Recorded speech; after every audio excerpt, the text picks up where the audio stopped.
November 20th, 2018, just under 5 years ago. It's, August as we're recording this, but yeah, that'll be the 5-year anniversary of Fire and Blood. George had so much fun writing The World of Ice and Fire that he wrote way more than was necessary or even viable to put in the book. You've seen it. It's pretty big, but, there's a lot of art in there, full-sized art, full-page art, maps, and things like that. So he wrote so much of the so-called extra stuff that the extra stuff was more than what he wrote for The World of Ice and Fire, which is a little funny because Fire and Blood is smaller physically, but longer in terms of word count. And that's where Fire and Blood came from, that extra material. All that so-called extra stuff became more than just extra stuff. And of course, he added a bit more to it and edited it. But ultimately, he unleashed himself on it. And it was interesting because he held back for so many years. A lot of authors have the attitude, in fact, most authors, like the overwhelming majority of professional authors have the attitude that backstory and history and world building should serve the story. You shouldn't have much in the realm of extraneous. Now, I'm going to bring this up later because I think that might be changing for modern audiences in some ways. But regardless, this is the way his career went. It was the common attitude for authors, as I've said, not just authors, but screenwriters, storytellers in general. He had all these ideas, though. Like, he knew some of these details. He just couldn't justify fitting them all in. He's already fitting in a lot of backstory. I mean, he already puts in more than most authors would. I wouldn't say it's extreme. He does it to serve the story. It's not extraneous. He's not just throwing what he can in there to fill it out, just to add some more. That's not how he operates. I want to interject real quick. It's worth noting that all that extra, quote unquote, extra backstory also allows him new directions to go in the future. Yeah. And covers up, potential mysteries or whatever. It clouds the information that we're getting to hide what he might really want us to key in on. So there's some value to that beyond just, a lack of discipline in writing or whatever. I agree. And part of what you're saying is important because, and this is why I said we should talk about a little more later about serving the story and how much backstory you put in, is because modern audiences we're more savvy. We're not necessarily smarter, but we have more experience with stories because they're just more part of our life. We have so many stories to read and enjoy and entertain ourselves more than other generations that have ever lived on Earth. And we're able to put a collective effort into it also. In the past, you might have a book club with 5 or 7 people that would chat about it, but now we have a million people instantly interacting. Every theory that anyone might come up with is getting hashed out by people all over the world. And it's the reverse of the crowd moves at the speed of its slowest members. No, a crowd like that moves at the speed of its fastest members, the people who figured things out and whose ideas take hold within a community. Everybody vamps and explores and plays with those ideas, not the ones that people suggest that no one cares about. Or the ones that came out a year later, right? Right. And to add to all that, A Song of Ice and Fire became much bigger as a story and as a phenomenon, as a cultural global phenomenon than George had ever planned for or could have even expected or predicted. We, the fans, demanded more on top of that. We're like, yeah, we do want more backstory. We want this world filled out more, even if it's not part of the story. Not everyone wants that, but if you're listening to this show, you're probably one of the people that is in column A. That's like, yes, give us more. We'll take as much as you got, George. Got any more of that history, George? And we'll totally take it, whatever, unrelated or not. We'll find ways to relate it to the main story anyway, even if it's not what he intended. We'll find those parallels, and it's fun even without that. So George's outlook changed. He's like, actually, I should fill all this out because people want it. I don't just have to serve the story. We're creating a whole, fandom here. It's not just a story anymore. And so his perspective on that changed, his attitude changed, and that's why he unleashed himself on Fire and Blood, because he had been holding that back, and all of a sudden, he woke up one day and was like, actually, I should go full bore on this. I should let the fire hose go and flood the lands, flood the neck, right? So we'll be zooming in, reading between the lines, extrapolating everything we can.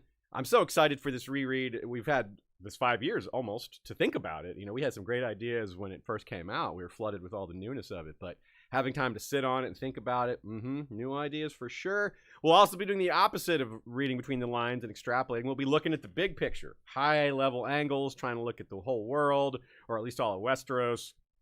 Lots of different angles to this. It's one of the challenges, by the way. One of the things about rereads that really throws me is there's just so many rabbit holes and topics and everything else in between that we can dive into. It's like, well, which one of these do we actually want to focus on? We can't do them all. Some of them we set aside to talk about later. Some of them we delve into now. Well, whatever. It's going to be a lot of fun, regardless of which topics we've actually picked. And let me tell you, we've picked quite a few.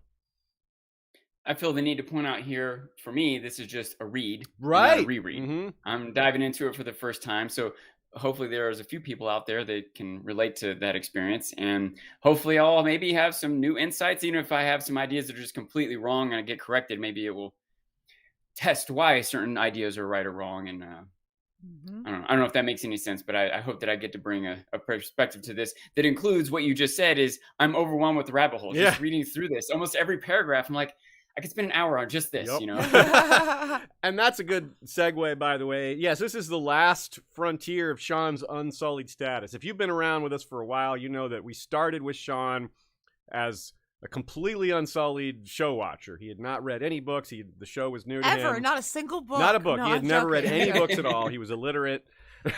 Illiteracy. What does that even mean?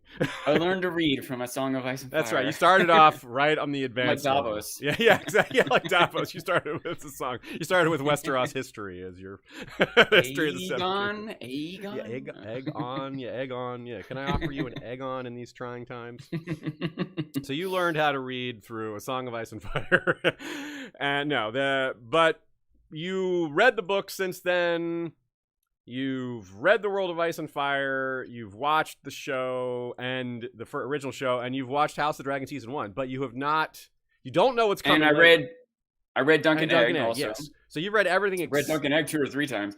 So but I didn't read all of World of Ice and Fire because I tried to skip this Targaryen sections that might spoil House of Dragon stuff. Exactly. So this last frontier of your unsulliedness is the Dance of the Dragons, the immediate time after it. And we're going to keep it that way. So that's part of our goal here with this reread of Fire and Blood is we're going to go as far as the Dance of the Dragons. We're going to stop with Viserys' death, basically. And then we'll come back to it after Season 2 and go a little bit farther and then, keep going until we've finished it all. And in the meantime, other things will happen. So that's going to be great. It's a kickoff to our new Valar Rereadis series. We'll be dealing with how it's all going to work. And, of course, the start of the Targaryen dynasty. That's going to mean Aegon's conquest here in Episode 1. All that and more on this episode of History of Westeros podcast. And it's live because I'm just now having a thought that I can't believe we didn't go over before. But there might be some times when you guys want to talk about future stuff that might spoil me. I could sign off early. We could do a special episode, something like that. If there's enough demand. I don't know what you think about that, but right on. Just occurred to me. Hello, everybody. Yes, it's time to get started on our reread adventure. Sean, what did you bring to drink today for this kickoff? Do you have a Fire and Blood kickoff beverage?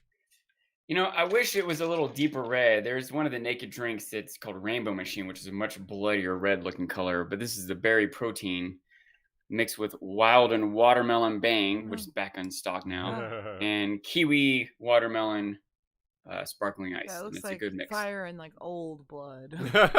It's kind of Valyrian. It's purple with some silvery white in it.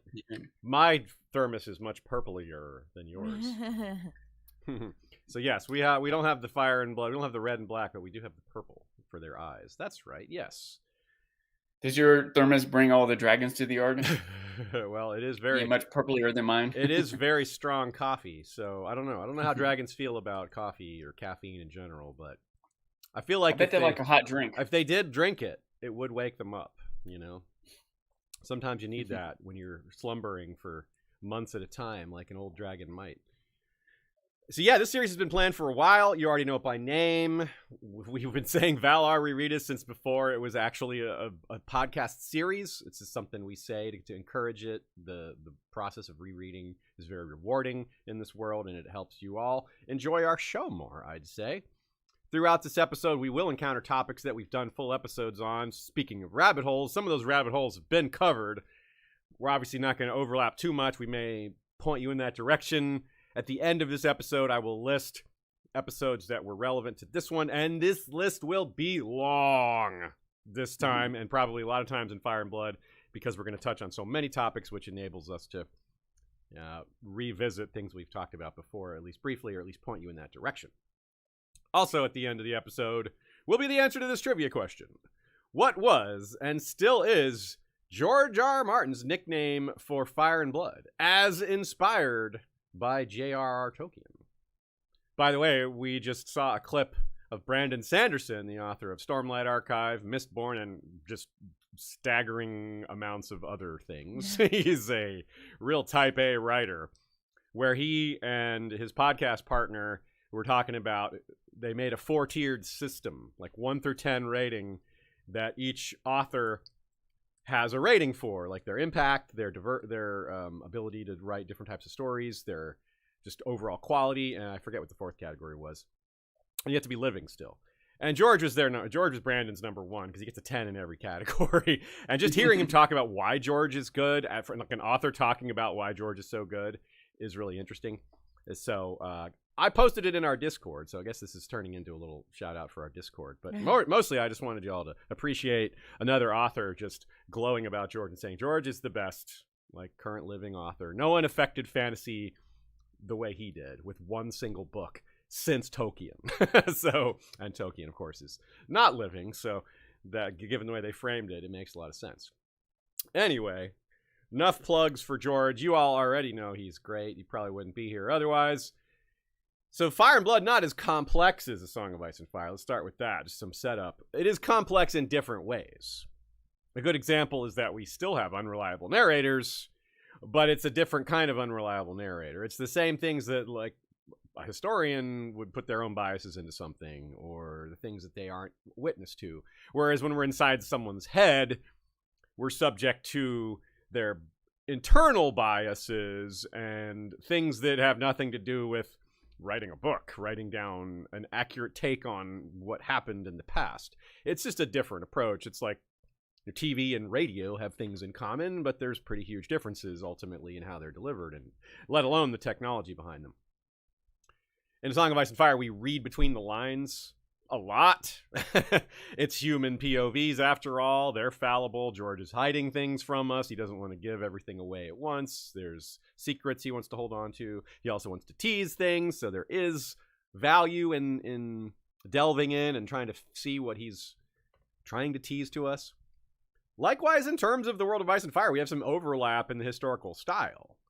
But it isn't written with a narrative like Fire and Blood is. That's like an evolution of George's in-world history. The world of Ice and Fire is, I wouldn't say it's dry, but it's not written like a story at all. Whereas Fire and Blood has a lot of story to it. It is like half narrative, half story, half history book, which I think is a good happy medium for George to have found.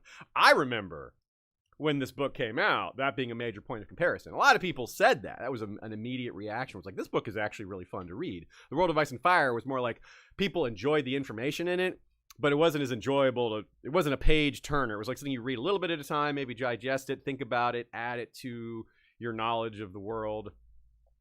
But yeah, you're not just sitting there. Most of us weren't pouring. I mean, I was, but a lot of people weren't out there just poring over it. Fire and Blood, though, it is a page turner. You've got dialogue and narrative and characters and various storylines going at once, which has a bit of a Song of Ice and Fire feel to it. So yeah. And he didn't want to create an overview of the world from an all-seeing narrator's point of view. He wanted to keep that realistic in-world vibe going. There's no one who knows everything.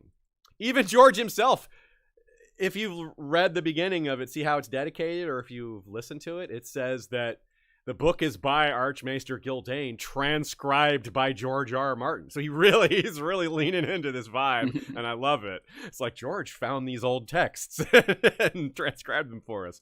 Were they in English, George? What? What is Westerosi? Common tongue. Yeah, the common tongue. So I think that's really neat. So it's like it's as if we're Maesters of the Citadel. We would be the ones reading this, because this book wouldn't be widely distributed in world, because most people can't even read in this world. Like, what would they do with this book? They wouldn't even know what they had. They'd use it as like a weight. They'd hold hold down something. Not paper, though, because they don't have that either. It's not a paperweight. You might use it as a fire starter. Like tear pages out with kindling. It's brilliant kindling. You're right. It's a tragic use of kindling. My stomach thinking about that. It says fire on it, though. If they recognize the word, they're like, well, that's what this is for. It's for making fire. I don't know what that other word is for. Blood. It's like, oh, yeah, because of the paper cuts. That's right. Paper cuts, yeah. Paper cuts are nasty. That's how they get you. Yeah. Do you get paper cuts on parchment? Is that what you call it? Parchment cuts or vellum cuts? Or I don't know. I don't know if it's jagged enough or thin enough. Paper cuts on cardboard, so I don't know. I guess you're right. Gonna have to ask the Maesters about that one. So, and this is true too of the real world. If you compare the world of Ice and Fire to Fire and Blood, I've read a lot of history books in my life. Some of them are more fun than others, and that just comes down to the author. I mean, yes, sometimes it comes down to the history itself. Like some parts of history are drier than others. Some time periods have a lot more going on. But you can do a lot by how you write it. If you make it interesting, you can make things interesting, more interesting than they are. And you can also make things less interesting than they are. But George, of course, that's not a problem here. Just thought that was worth mentioning. I mean, sometimes the audience for a history book is other academics. And so maybe you're not trying too hard to be interesting, to be engaging. Interesting, of course, is in the eye of the beholder. But just some historians are better writers than others. It's just as simple as that, right? That's just how it comes down to it. So that's how I view Fire and Blood, as the work of a stronger historian. Someone who has maybe not a better handle on the facts. In this case, they do, because it's George. But someone who writes better, which, of course, they do. It's George. Like, who's going to write in this world better than George? I mean, that's doesn't need to be said. So it's more focused than the world of Ice and Fire, too, though. I love the exotic locations in the world of Ice and Fire, the touring of all these places. And I wish we had a version of that in Fire and Blood style. Maybe one day we will, but I do love the focus because it enables us to get really detailed in ways that we sometimes can't.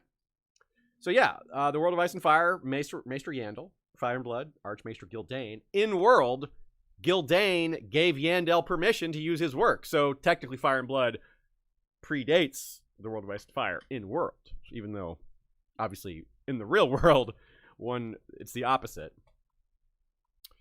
And George, one of the things we're going to get to do is take a second look at this with a few things in mind that weren't there before. One of them is House of the Dragon, which maybe doesn't have a lot of direct relevance because that's the show canon. It's not the same. It will give us ideas here and there, things to vamp on and be like, well, maybe this was similar. We hadn't thought of that before. It might fit. The big one, though, is Aegon's dreams. This is not show canon only, though. I know some people see it that way, but let's set the record straight. George himself brought up the idea of Aegon's dreams during the publication tour, the media tour, not for Fire and Blood, for the world of Ice and Fire. He brought up the idea of Aegon's dreams in public on like a commercial or something, or like a short video clip in 2014 himself. He brought that up. So at the time, some of us thought, the way he phrased it, some of us thought he was responding to a fan idea, but that was wrong. I'll take the L on that one. He absolutely was talking about it as a real thing. Like, yes, Aegon had dreams. He didn't bother to explain exactly, because again, it's just a little teaser for the book.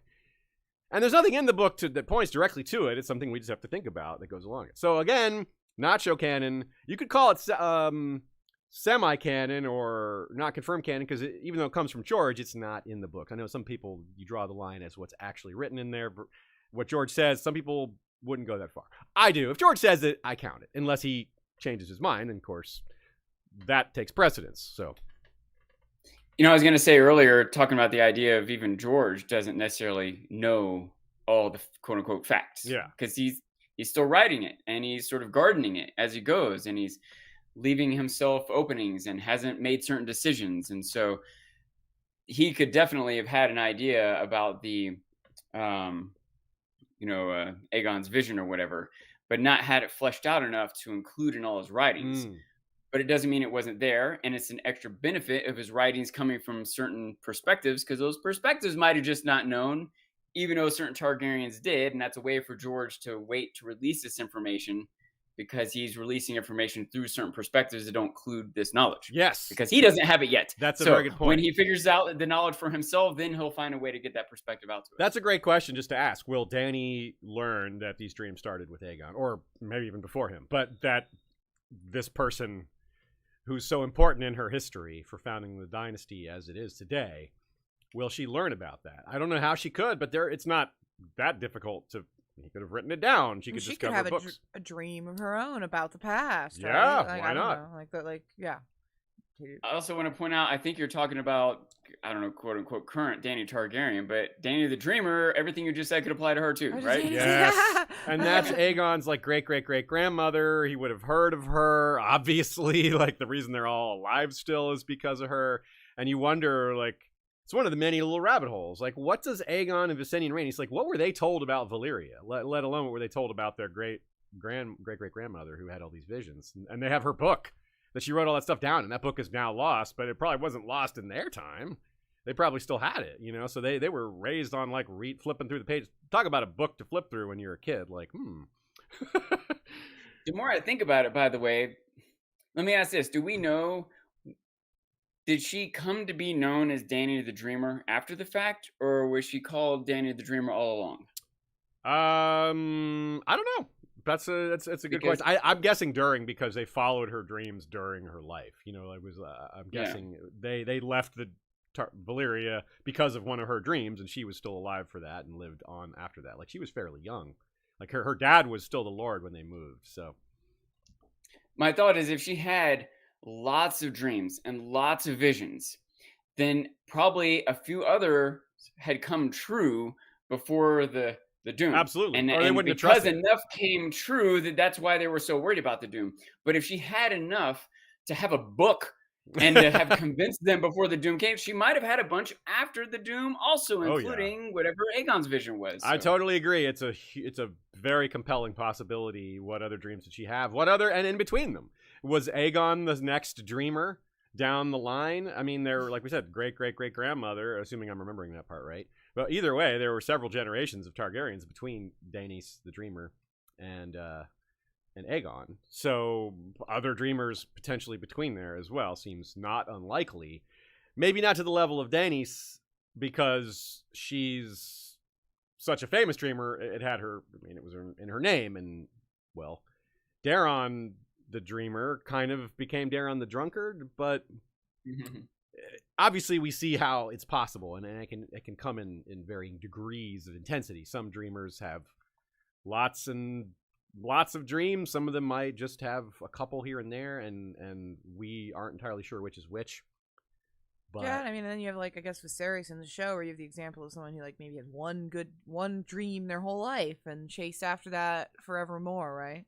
That's a really compelling idea, because how many Targaryens like Viserys have been like, well, they have a really vivid dream, like, am I a dreamer? Yeah. Is that going to happen? Or, like, just in the back of your mind, like, it was just a dream. No, actually, that might have been a real vision of something. You're like, well, every night you go to bed, like, am I going to see that again? Am I seeing it again because I'm thinking about it? Or is it really like you would really, I don't know, you'd really get in your head about that. I wonder if Spider-Man will tell the Targaryens, everybody gets one. Probably. Spider-Man is Spyder in Westeros. Varys? Varys the Spider-Man? Yeah. Varys the Spider Eunuch. There's a lot of universes, hey. Yeah. And one fun thing about Aegon 2 as well, not Aegon 2, I mean Aegon as well. Aegon 1. You gotta be really specific here. Yeah.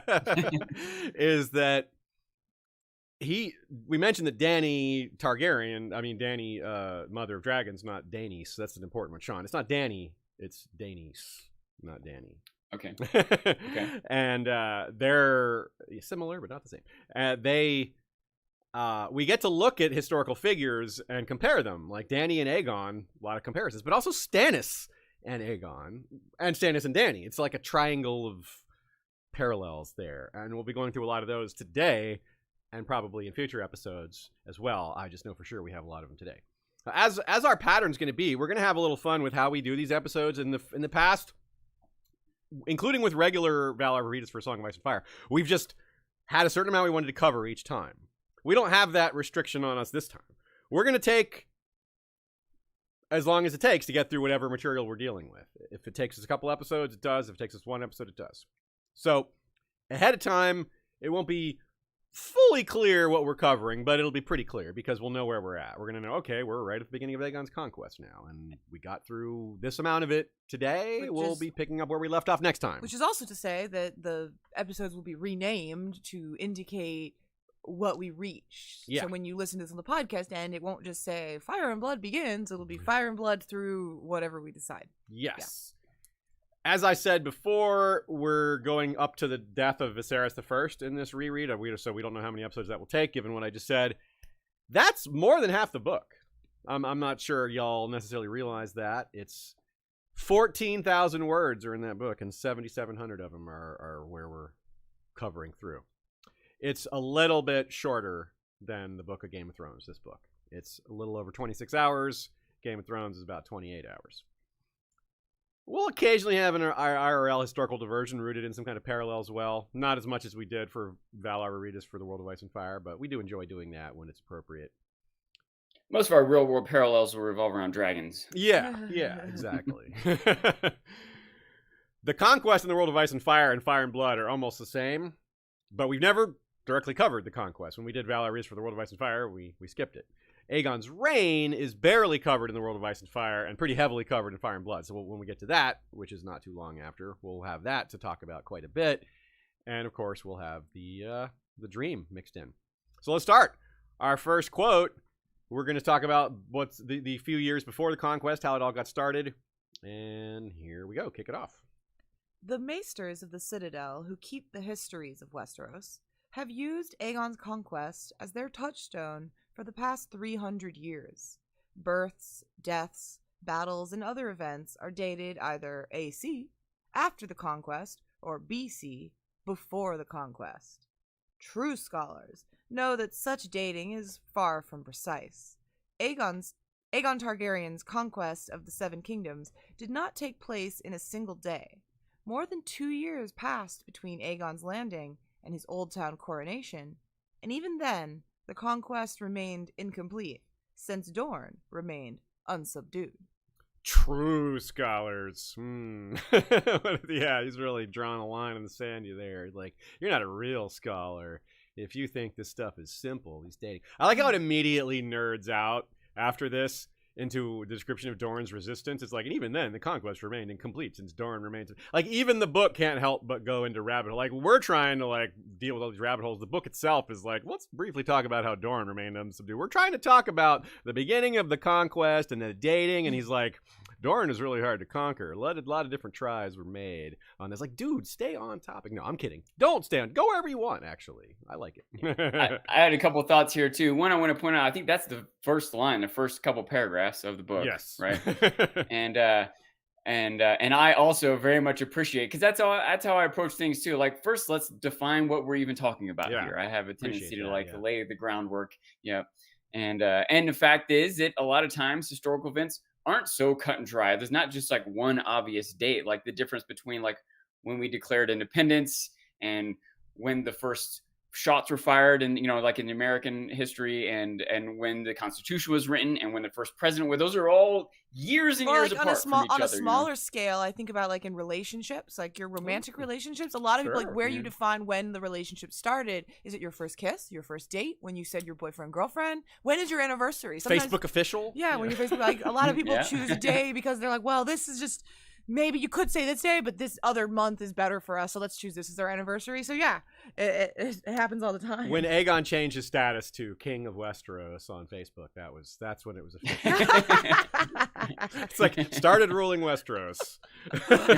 AC1. Parentheses today. Yeah.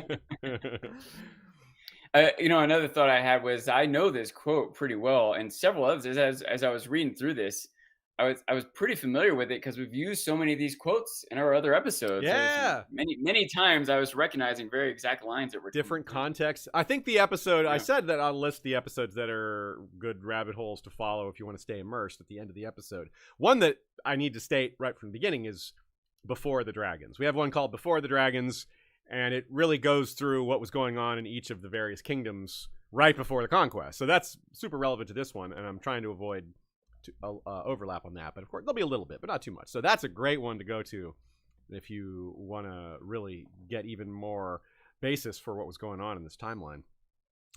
Not only does the book argue with itself over the definition of conquest, but it also points out the dating thing. Like it says, true scholars, of course, know such dating is far from precise. This really factors into what you were just saying, Ashay. That said, dating is far from precise. Like dating, like when does your relationship to begin? Yeah, no, anyway. So there's the discussion of AC versus AL, and AL and BC. So it's AC, Aegon's conquest, AL, Aegon's landing, and BC, before the conquest. BC is simple enough because it's all the time before that. But even with that simplicity, it's like, well, which is which? Aegon's AC and AL implies there's a BC and a BL. Yeah, there was before the landing. Yeah. So officially, the conquest is dated to have begun when he knelt at the Starry Sept and was crowned by the High Septon. But within the family, they also celebrate the day he set foot on Westeros with intent to conquer. Very similar to William the Conqueror, not Henry. William the Conqueror, who a lot of Aegon is based off of. And he landed and did a similar thing of first time landing on England and beginning his conquest there. Even the way you phrase that, when he landed on the Westeros continent with the intent of conquest, because he had landed there before too, without necessarily.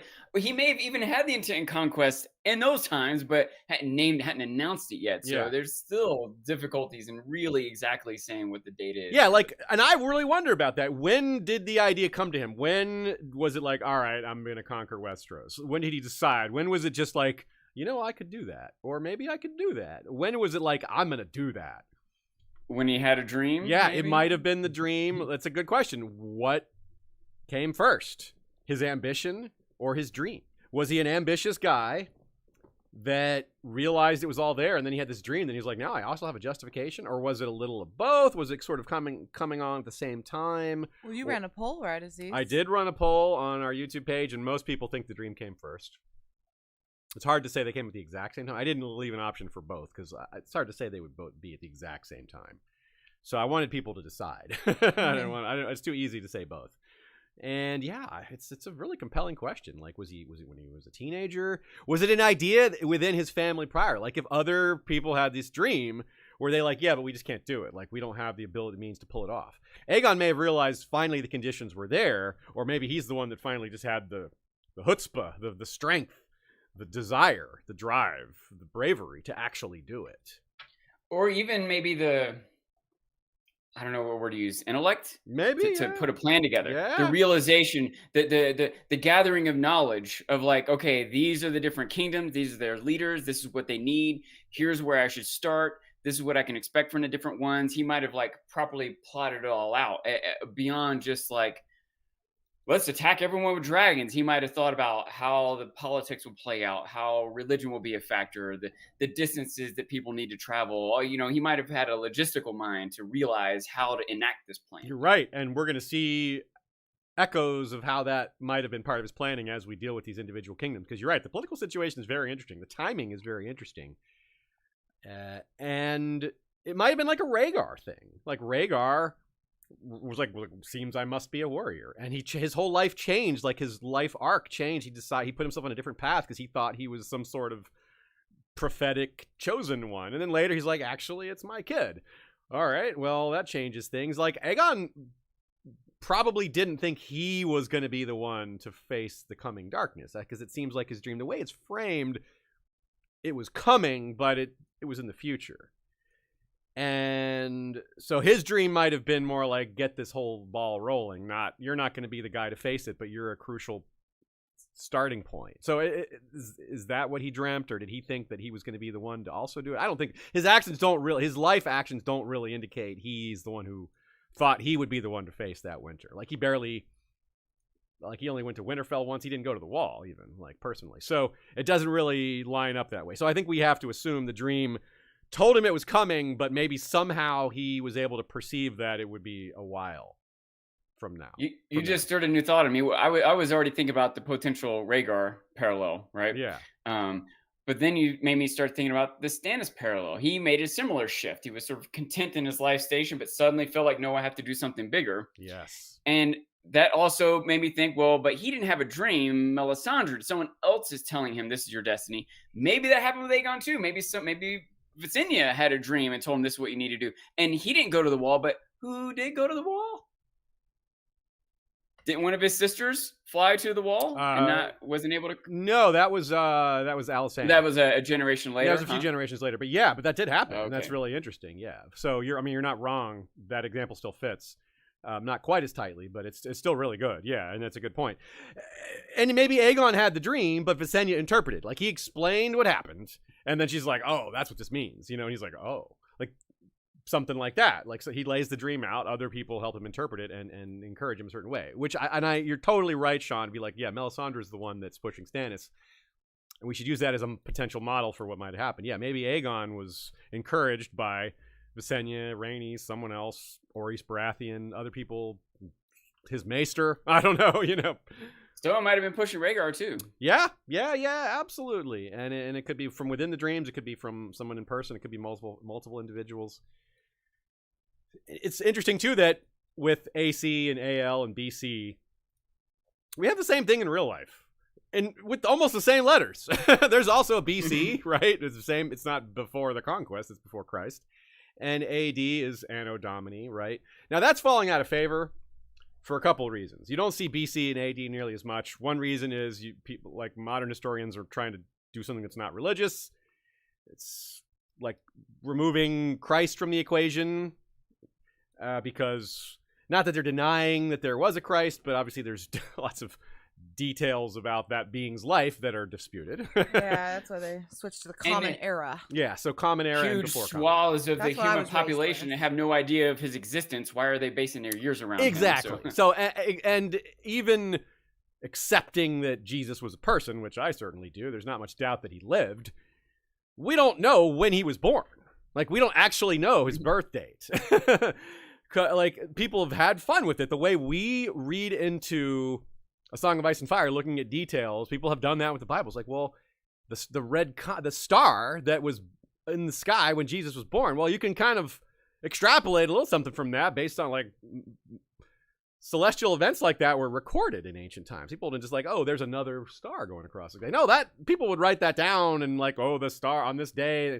So you can kind of tell, like, it helps narrow down like what season it was and things like that. You don't get a precise date, but that's the point, is they don't know exactly. So yeah.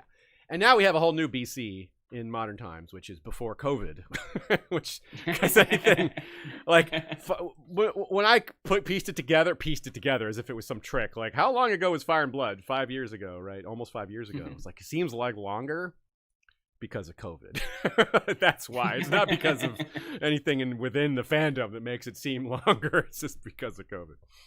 So yeah, so something we're going to ask ourselves a lot about with Aegon and his sisters, his retinue, all the people around him, is did they see that coming, either because of dreams, or did they predict it, or did they predict it because they understood the personalities they were dealing with? In other words, someone like Harren Hor, Black Harren, or Argilac the Arrogant, did they predict how some of these kings and queens would behave based on what they were doing, and did they use that to their advantage? It's going to be a common question. I encourage you all to weigh in with your thoughts and takes, and if some of them will shout out. So it takes a little while for the conquest to get started, right? Aegon can't just wake up and be like, well, we've got dragons, we've got some money, let's do it. No, it doesn't quite work that way. They had to build up, worry about logistics and get it all started. And the book, of course, details some backstory before that as well. It goes into the Targaryen history, family before the Doom. The ancestors, those ancestors are a topic I'd love to cover. We've talked about it for a while doing that. There's not a lot there, but it's enough for us to do an episode on for sure. Aenar, Daenys, Gaiman, Damien, all these cool names. It sounds fun. Even there's a little bit about Valyria in there. I mean, as I say, it's not a lot, but information on those topics is pretty scant in the first place. One thing that's really neat is the dragons. Of course, that's always neat. Before and after leaving Valyria, as we know, Vhagar and Meraxes were born in Westeros. Balerion was not. And I think there's a lot of questions about Balerion and a lot of almost answers. I think Balerion is one of the reasons why the conquest was able to happen. I think prior Targaryens could have looked at their options for maybe conquering Westeros, if they even had the idea in the first place, and been like, man, we've only got like 1,000 troops. Remember what Daemon said? Daemon Targaryen in House of the Dragon? It's a direct quote from the book, so that's why I can quote the show as well. When they're analyzing their current situation vis-a-vis their army, right after the Green sees the throne, Daemon says, well, on Dragonstone we've got about 300 men-at-arms, 100 crossbowmen, 20 knights. It's well enough to fortify this castle and protect it, but as an instrument of conquest, it leaves much to be desired. And he's saying that's including the dragons. Now, of course, in his case, their foes have dragons too, so it's not quite as simple. Still, we've talked about this a lot of times in modern warfare, right, Sean? You can't conquer territory with just an air force. You need those ground troops. So, like, they got the air force covered, and no one else even has one. They've got a navy too. They got Valyrian, but those ground troops mean a lot. You got to have that, and they didn't have that. And a lot of times you can defeat an enemy, right? They can fly a dragon over Highgarden and burn it to the ground. Okay, now Highgarden is yours. Good job. Like, what is it you're trying to conquer? What do you can't rule over ashes, right? So I was even thinking that a little bit too about especially because we get some pretty detailed battle descriptions, right? Compared to a lot of battle descriptions that elsewise in George's writing, it's just like, this happened. This battle was won. We get some details about like how the armies met and flanking on the field of fire and stuff like that. And I was just thinking about the idea that, when they have like 30,000 or 50,000 troops amassed, even if the dragon is just flying back and forth strafing, eventually a random arrow is going to hit the rider, like happened, right? Yeah. And eventually, are the dragons just infinitely? Do they ever get tired? Do they need to sleep? Do they run out of fire breath? Like, even if they kill 10, 20, 30,000 troops, finally the dragon is tired, and Dragon Rider took an arrow, and there's still 20,000 more troops coming, So even with the dragons, Balerion might change the equation, though, right? Yeah, because Balerion he might be big enough that you can't hit. Right, you can't hit the Dragon Rider because Balerion's body is too big underneath him. Balerion's Dragon Fire is so powerful, he can do it from higher up where he can't be hit. He doesn't get as tired, so he can kill more and more troops at once. Even still, you kill 50,000 troops and you burn down Highgarden, and why are you even trying to conquer this land? There's nothing left to have. So gotta be. You're describing what happened in Dorne. They're like, no, you didn't beat us. You destroyed our castle, but we're not surrendering. That's not defeat. Now, in most of Westeros, that is defeat. They're like, okay, you won, so we submit to the greater power. It's almost like they're programmed to do that. Okay, you won, so you're in charge. But Dorne doesn't work. They're just not programmed that way. Like, that's not how it works. So I think Balerion is pretty critical to the whole picture here. And you're like, why didn't the Targaryens do this earlier? There's a lot of reasons why they might not have, just personality-wise, and not thinking they could do it. Maybe they didn't have the motivation. Maybe they didn't have the dreams. Maybe that was more crucial than we think for getting Aegon started. Yeah, I mean, I think that's a good point. Not just the dreams part, but just how many... It's like a once in a generation type of talent and like ambition, right? Yeah, the combination of all those. Yeah, qualities. I don't think that it's unusual for people for many generations to be like, I have a castle, I have a great life. Why do I need more? Why do I want to try to conquer this entire continent? Like, yeah, that's a lot of work, and then I'm gonna have to rule it all. Like, you're never gonna have a break. Like Aegon did. He spent most of his reign, which was long, like going from castle to castle, just like trying to get everybody used to this new state of affairs and being like, don't remember, and reminding them of what's backing it all up, that gigantic dragon. Like, yeah, you turn on me, you got to face this thing. And a certain personality type would love that, would eat it up, wouldn't be difficult. Like, it would be difficult but challenging in a good way for them. Like, but you have to want to do that in order to actually make it happen. Yeah.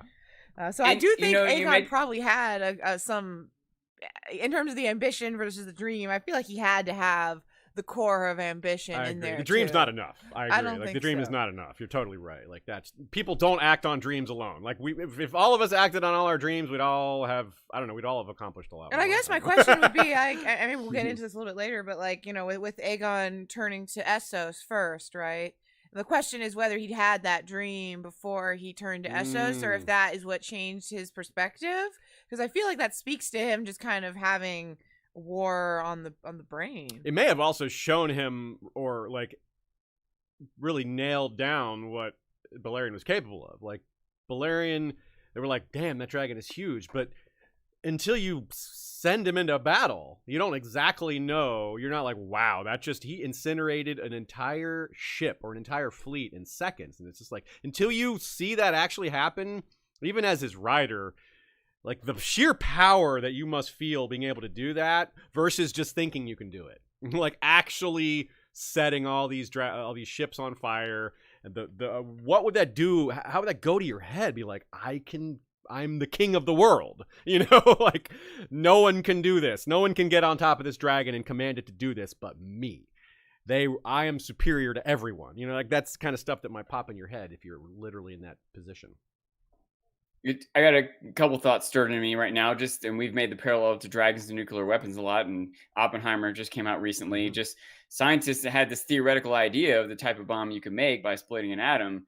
It was different till they actually did it, till they actually saw that bomb. That was a real significant difference, the reality of it versus the idea of it.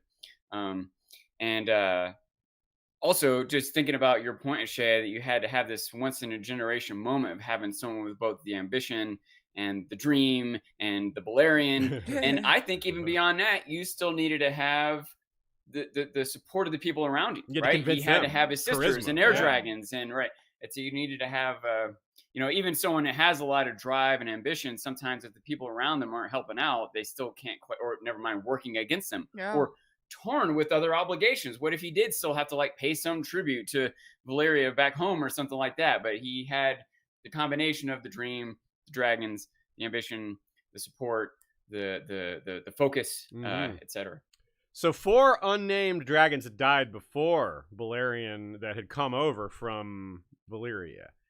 And clearly those dragons didn't inspire a conquest. Obviously, as we've hammered away at, a lot of things have to align for that. But I wonder, like, why didn't Visenya claim Valyrian? Visenya's only 2 years older than Aegon. So it's not like there's this big gap of time where we can say, oh, well, the rider Valyrian died in the meantime, and that's why she didn't have access to Vhagar. But it does make sense that she claimed Vhagar very young, maybe.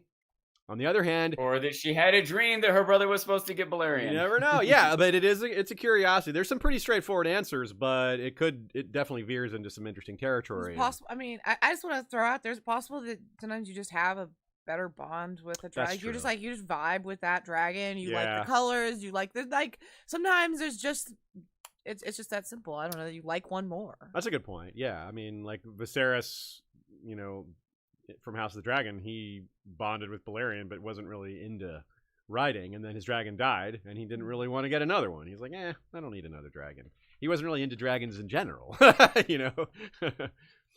love Jaqen, your cat Jaqen, to be clear. Yeah. And he didn't get Casanova till a couple years later, but I still bonded with Casanova more than Jaqen. Okay. Yeah. I think it is true that Visenya might have just seen Vhagar, might have seen the dragons available to her and been like, "This is the one for me." Those are pretty similar color pairings too. Jaqen, our cat, is black. Yeah, and Casanova is gray, like a Vhagar, like an green, yeah. Now we know that those 4 dragons. It was a compelling theory for a while that maybe there was a miniature dance of the dragons amongst the Targaryens, which would explain why in Aegon and Visenya and Rhaenys' time there weren't any other branches of the house. There weren't, like, when Aenar the Exile moved to House Targaryen to Dragonstone, it goes through this list of his siblings, children, kin, household, slaves, dragons. So like you can skip those last few because they're not family members. But it was a big family. It says cousins, siblings. Dragons are family, okay? I guess they are when you're Targaryen. Yeah. But not the kind of family I'm speaking about here. I'm talking about human family. So they just there were fewer of them. So it was a theory You're for a talking while. about family you can have sex with. We're talking about Targaryen family Yes. here, right? You can't bang it. Well, can you actually? And so we know that they didn't have any sort of internal struggle that involved dragons fighting each other. Maybe Targaryens fought each other with swords and daggers or poisoned each other. We don't know about that. It's entirely possible because there's some oddities in the way these families, the way it passed down, right? There were a lot of people who just didn't have kids, and you know, brother inheriting from brother, things like that, which is, you know, it doesn't usually follow that pattern. That's usually how it goes when you're not having a lot of kids or when there's war, when people have died first. So yeah, it's interesting to wonder about that. And Balerion clearly wasn't ridden by their father either. Aerion Targaryen, Aegon and Visenya and Rhaenys' father, because Aegon had Balerion well before he became Lord, as far as we can tell. So yeah, good questions there. Unknowns that one day we might get more information on. It's interesting how few dragons they had. Remember that they were a low-ranked Dragonlord family. And it's interesting that they weren't hatching more. They didn't, for some reason, they weren't able to press that advantage. Like, now we're the only Dragon Rider family in the world. There's no one else, like, pressing us to stay in our place. And, like, the 38th ranked Dragonlord family is trying to keep us down to keep us 40th. So, you know, in the 10th strongest Dragonlord family, if they were to push on us, we'd be in big trouble, you know? But there's no one pushing on them at all. They're only limited by their own, well, we don't know what the limitations are. How does dragon sense of morality, maybe? Yeah. Besides, they may not even be limited by that. I really like the idea that some sort of dream convinced Aegon that he needed to do this, because I want to think of him as being heroic, but I don't think of people who start wars as being heroic. So yeah. I like the idea that he didn't want to go to war, but something made him believe it was important for the betterment of humankind. You know? And that's, again, our Stannis parallel, right? And I think that's why Stannis and Dany combined really fit Aegon's motivations here. Dany is currently motivated by the injustice to her family. She's like, I'm reclaiming what was mine, right? That's not a great reason, right, to start a war on an entire continent. If she arrives, finds out there's this great threat, and focuses on that, well, that is a much better reason if she's there to do that, right? Saving everybody. So between these two ideas, Stannis, the argument or the point he makes is that, oh, I'm not king because I want it. It's my duty. I'm the king. It passed to me. I got to do this. Now, obviously, Aegon can't claim that it passed to him, but if he has this dream that it's his duty to do it, it's very similar to Stannis thinking, oh, it's my duty to save what's one child against every child in Westeros. Like these twisted semantical philosophical arguments about what's right and wrong when you're dealing with this supernatural global scale and prophecy and uncertainty. Well, what if you're right? Well, what if you're wrong? I mean, I don't know. It's really tricky. But you can see how those things are reflected in Aegon. The desire, the ambition that's in Dany that she doesn't call ambition. But that's what it is when she just wants to get back what's hers. And I appreciate that she's distracted from that ambition by trying to stop slavery. Yeah. Like, that's something that I'm happy for. I hope she never gets the Iron Throne. Yeah. Like, keep doing what you're doing, girl. It shows that that's where her, like, ultimately that's what, like, this quest to regain the throne was something that was kind of passed down to her by her brother. Her brother put that into her mind. Like, this is this great injustice done to our family. If she had been raised differently, she might not even care. She might be like, yeah, whatever. That's in the past now. Raised to think about other injustices like slavery. Like slavery, where she's sort of like becoming her own person and having her own ideas about the world rather than being told that this is an injustice you must address. You can't let this happen. You know, it's just, well, why not? It didn't happen to me. It happened to my dad, and my dad sucked. Like, it's like he kind of deserved that, right? Like, if she were to be more sober about it, maybe that'll happen one day. So, of course, Aegon doesn't have this, oh, my family was overthrown, we deserve this. There might be a little bit of, well, my family and people like my family basically ruled the whole world when we had the freehold. And that was only 100 years ago, y'all. Why not? Like, we deserve to be back on top again. That's obviously pretty much just ambition, but it's still fueled by pride in some ways, by regaining lost status. Yeah, the privilege of birth, things like that, of what your family had done. Privilege of dragons. Privilege of dragons is a pretty big one. Yeah. Might makes right. Once the United States has a massive military that can police the world, well, do we now have an obligation to police the world? Yeah. It's a tricky question, but it's a very tricky question. Yes, and if they do, then all sorts of when they do police the world, it's a mixed bag. Like, there's definitely some good things that come out of it, but there's some awful things that come out of it too. And it's a question of, well, would it be worse if they weren't there? Would it be better if they were? I don't know. Like, we only have a sample size of one for these scenarios. We don't get to look at what would have happened until we have the multiverse device. Oh, that's true. When the multiverse arrives, we'll have a lot more answers. The multiverse of A Song of Ice and Fire and Blood. That's true too. Yeah. I would love it if they did one of those, like they did for Marvel, the What If series, like an animated series. That would be cool. I would love to see just some alternate universe. I know I could turn to fan fiction, but yeah, true. Fan fiction doesn't often go quite as high concept as some of those What Ifs too. That's true. They go a little more low. They do a little more like slight changes. Yeah. So one of my favorites in terms of the setup for Aegon's conquest. It's also potentially an answer to some of our questions, or at least it gives us a milestone to play with. The painted table. It's really cool looking. The show's given us different versions of it, which is maybe a little odd, but I don't mind because they're all awesome. And we've seen live versions at it, like conventions, fan-made ones and stuff. I always gravitate towards it. I've got lots of pictures of myself. I dream still to one day get one for Aziz. Ooh, yes.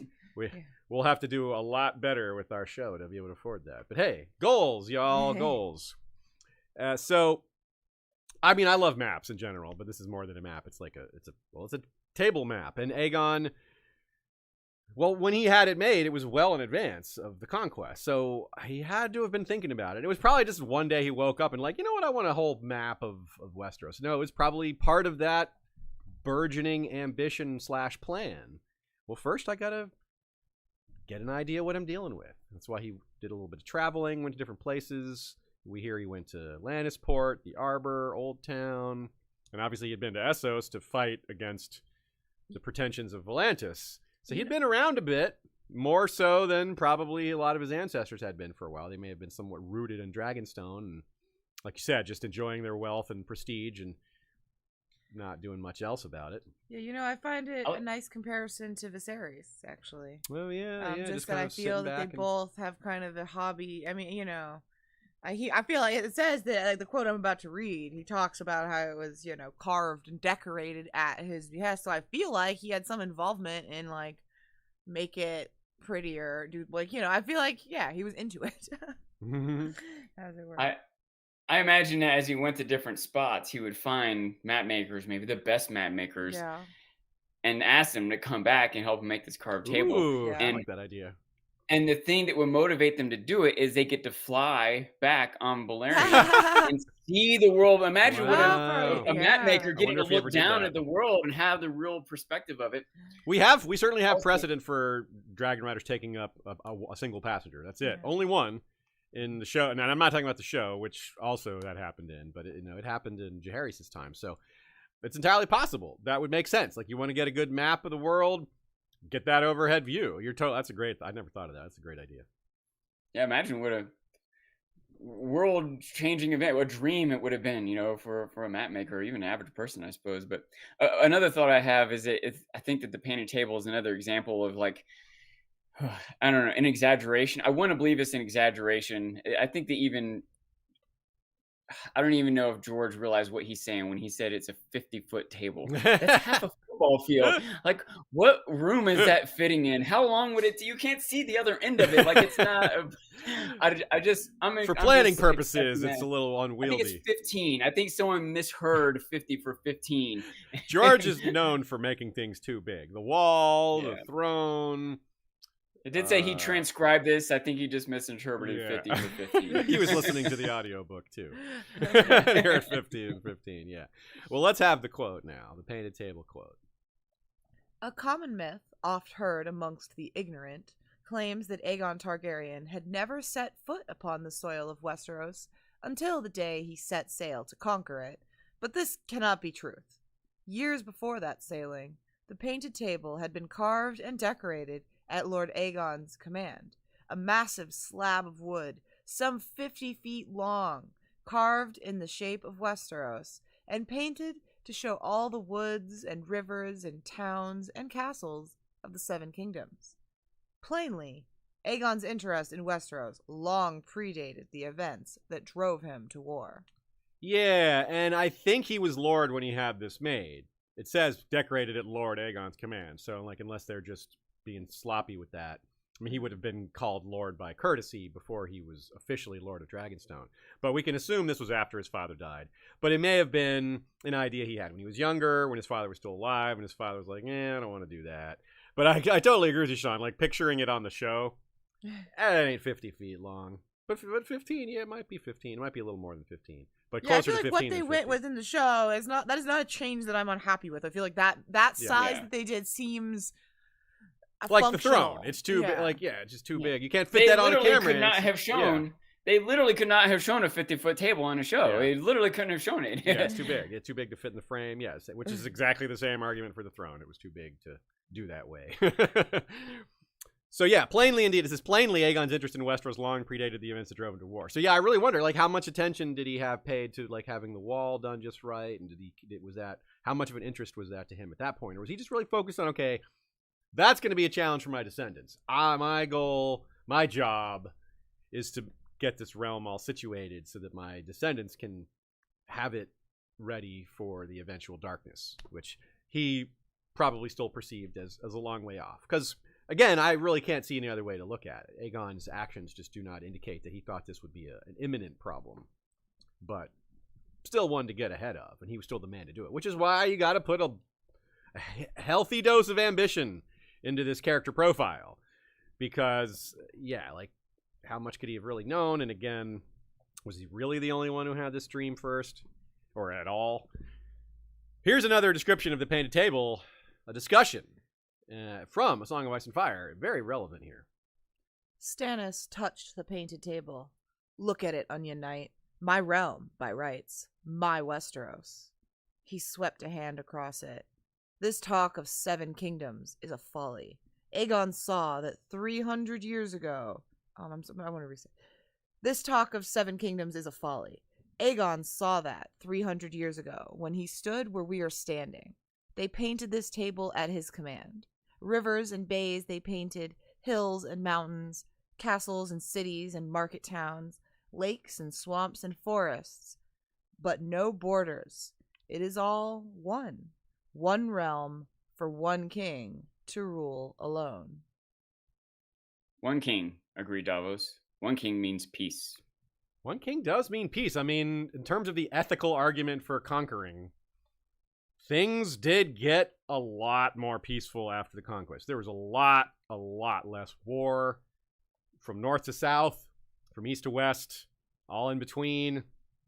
I mean, there were some wars still. Obviously, it wasn't pure, all 100% peace. But the average peasant had a very improved life under Aegon, as far as we can tell. They were a lot less likely to be called up to go to war, a lot more likely to be left alone, which is, as we've heard from several different characters, and it stands to reason intuitively that they just want to be left alone and not be dragged into the Game of Thrones. Well, when the Game of Thrones is settled at the top, at least relatively settled, then they're not getting pulled into that game, are they?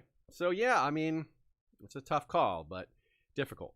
So is this the type of argument? The same thing Stannis is saying, like, picture Aegon saying it to his sisters, or to have Lord Valyrian and Lord Celtigar and the others around him, Lord Coharis and Lord and Orys Baratheon, these other people. Is he saying, look at it, this is going to be my realm or our realm? I wonder how he phrased it. It's we're the strong ones, we should have it, or if we don't seize this, it will all be gone. All this will turn to frost sometime in the future. Another long night will come, and it's up to us to stop that. Like, did he use both of these arguments? I kind of think so. That's kind of where my head's at. Would love to hear other thoughts. But I feel like it. I feel like that's it, and I think that because he was charismatic, we're told... George kept Aegon's personality kind of hidden. I think that's an authorial choice to give himself room later, but it also kind of makes sense as a guy that kept his own counsel. I mean, it's a valid human trait to have. Someone who's kind of authoritative and aggressive and ambitious, but also a little introverted about their talking, having relationships with other people. So I think that he had to have been convincing, because people did follow him pretty willingly. It's said that other men were won over by his strength, other lords, same with women. Just, he had that kind of personality. A little Robert Baratheon without the boisterousness, perhaps. Just people liked him. They wanted to, you feel safe if he's in charge. Well, this guy looks like he knows what he's doing. He presents that attitude, that vibe, you want to use a more modern term, of just he projects success, projects competence, and he's got a plan. People like a man with a plan.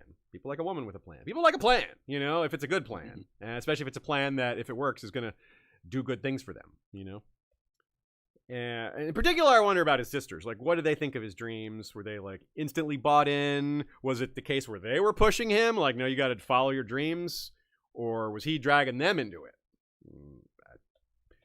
When and if this is ever written down for a more detailed story, this is an important decision that they're going to have to make, and I'm not sure which is the smarter decision from a storytelling perspective, because it's probably be how they'll consider it. What's going to be the most compelling way to frame this?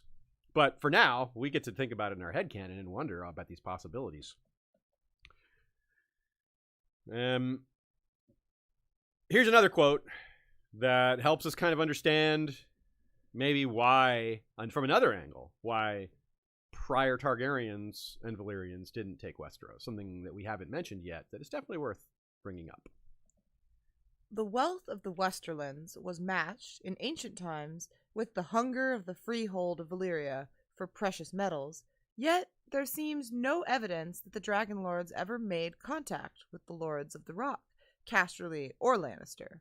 Septon Barth speculated on the matter, referring to a Valyrian text that has since been lost, suggesting that the freehold sorcerers foretold that the gold of Casterly Rock would destroy them.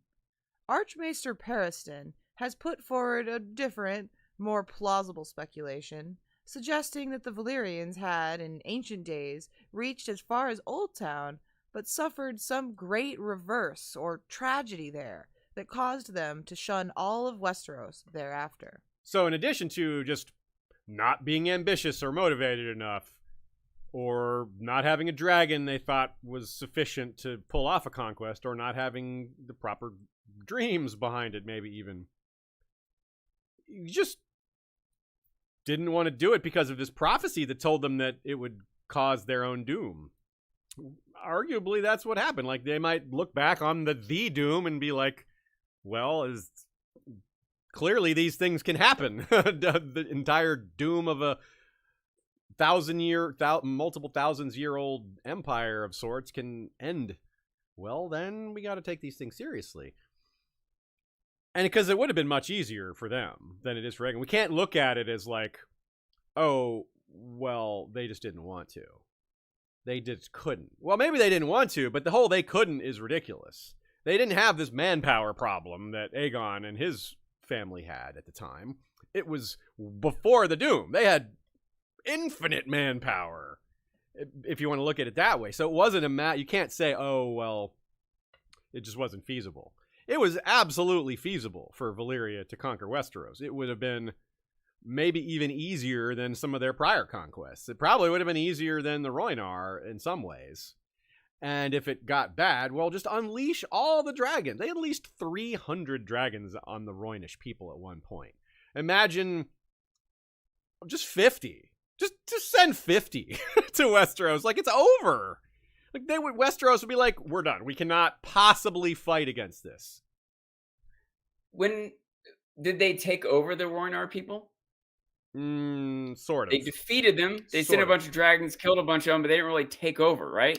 That might be the thing. They might have been able to, quote unquote, conquer Westeros, but not rule it after the fact. And maybe they didn't want to bother with that. Yeah, that's true. A lot of the Rhoynar cities were just destroyed. They weren't really ruled afterwards. They in some cases built cities in nearby and just replaced them. But yeah, they didn't. It wasn't really. You're right. It wasn't really a conquest so much as a genocide. But it played out over a long time. But yeah, and this is another reason to think about Valyrian and the difference. Like, picture what you've seen of Vhagar on TV. Like, that's, whoa, right? Enormous, right? We haven't even really seen Vhagar go up against a tough target. We saw Vhagar take out a much, much tinier dragon. Okay, well, if your horde of 50 dragons are all the size of Arax, all right, we're going to fight you. Like, that's not a game. That's a game changer, but we're not just going to bend the knee to those little guys. I would still bend the knee. I would too, but you can see why they would. That thing is still true. It breathes fire and it flies. There's him. But it's not like you can be brought down with like regular arrows. You know what I mean? Regular crossbows. Like, you can imagine they're not melting castles. To fight it. Like, you might change your mind after the fact, but you could see that you might. You're not just going to give up right away. Yeah, so you're gonna try to fight that. Like, people didn't give up against elephants when they first encountered elephants in war. Like, they're like, we're going to try to fight that. We're going to try to find a way around that. We're going to try to find a way to scare the elephants or to drive them off. You know, not have to fight them directly. I mean, people may have thought they could scare the dragons, and they might have been like, oh, he can't really control it that well. He can't be that precise with it. It's just as likely to turn on his own troops, right? Wrong. I guess but maybe they might have that. You can maybe even compare it to like fighter jets or bombers in World War II. Yeah. Like, they were powerful, destructive, effective, but they're not a nuclear bomb. We're not going to give up because you have some fighter jets. Exactly. Like, if you got a bunch of Araxes flying around, like, well, maybe we can win. Maybe we can kill the riders. Maybe we can overcome this. But Valyrian? You just can't. There's just nothing you can do. I mean, like you said, maybe you get lucky and hurt the rider, but that's about it. Like, they did eventually try that. Like the Dornish, they tried to assassinate Aegon. They're like, well, we're not gonna kill that dragon, but we might be able to kill the rider. He's not on it 100% of the time. Yeah, we got a shot. So. Yeah, so there's a lot of different possibilities here. Let us move on to it's been about an hour. We're about closely halfway through this episode. So let's take a little short break, answer a few questions, and get back to it. This episode is sponsored by HelloFresh. Go to HelloFresh.com/50Westeros and use the code 50Westeros for 50% off. That's a lot, half.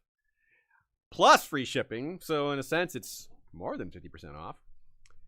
It's America's #1 meal kit. Meal delivery services have been around for quite some time now. I remember when they were new, kind of a novelty, or they're kind of just getting their feet wet as a thing. But here, many years later, they've become more efficient, more experienced. Lots of customer feedback taken into account. That's a huge one from my person, from where I'm sitting anyway. There's a much wider selection of meals tailored to different lifestyles: vegan, vegetarian, low carb, high fat, pescatarian, dairy free, things like. There's way more options than there used to be. Different size families. If you need something fast, you want 15-minute meals, or you're trying to cook a big group dinner, lots more options. Plus, in my experience with this, and I know Shea can back me up on this because we've done this together, cooking with a recipe, I mean, it kind of just teaches you new things, especially if the recipe is nice and clear. You may, I don't know, if you're like me, you don't like getting started on that sometimes. You don't like get excited about new recipes. I know some people out there are. But when you're doing it, actually accomplishing it, when you've actually done it, you feel like you've accomplished something. I do. And then I hang on to some of that knowledge. I might remember a little bit of what I've just done, and that might help me later. So that leads to more variety in your eating habits, even when you're not eating from a meal delivery service. So having it just for a short time or for a long time can really change your life in small ways that can be pretty meaningful. Yeah, I find it really can inspire you for different types of meals. Be like, oh yeah, I could totally be making this whole category that I never really messed with. Yeah, you might find something you didn't realize you liked. Yep. And you might be, wow, I've been missing out all this time. I have a friend who recently was telling me he's been doing it for a while, and that it has definitely, it just wasn't in his range to bake vegetables, but he started doing that, and he's learned different recipes he's had that had different spice combinations. He now knows those spice combinations work. So when he cooks something aside from what they send him, he's got new things in his tools in his belt to use. Excellent. That's a perfect example. Yeah. So go to HelloFresh.com/50Westeros. Use that code 50Westeros. Sign up for America's #1 meal kit. Get started on that tasty, healthy journey today. Christina K says, on the topic of BCAC, Plus, it just disregards any major events Essos has. Yeah, that's a good point. Which raises Yeah. the question: if we read an Essos history book, well, I imagine it'll depend on if we're reading a Yetish history book versus Bravosi one. I wonder how standardized their measure of time is of count. Like, how do they date things? I imagine Yeti, for example, does their own thing, but maybe all the free cities do one same. Like, maybe they're standardized across. Like, there might be like a point where you're like, everything west of Yeti uses one measurement and everything. I don't know. That's a good Because they're point. particularly ancient, is why I would think they would be a little bit different. I think about like Chinese calendars. Yeah, they wouldn't be stuff. making a new calendar because some dude No. thousands of years later No. On another continent. Yeah. No, of course conquered not. something. Yeah, what do they care? Yeah. But yeah, I would be curious to know.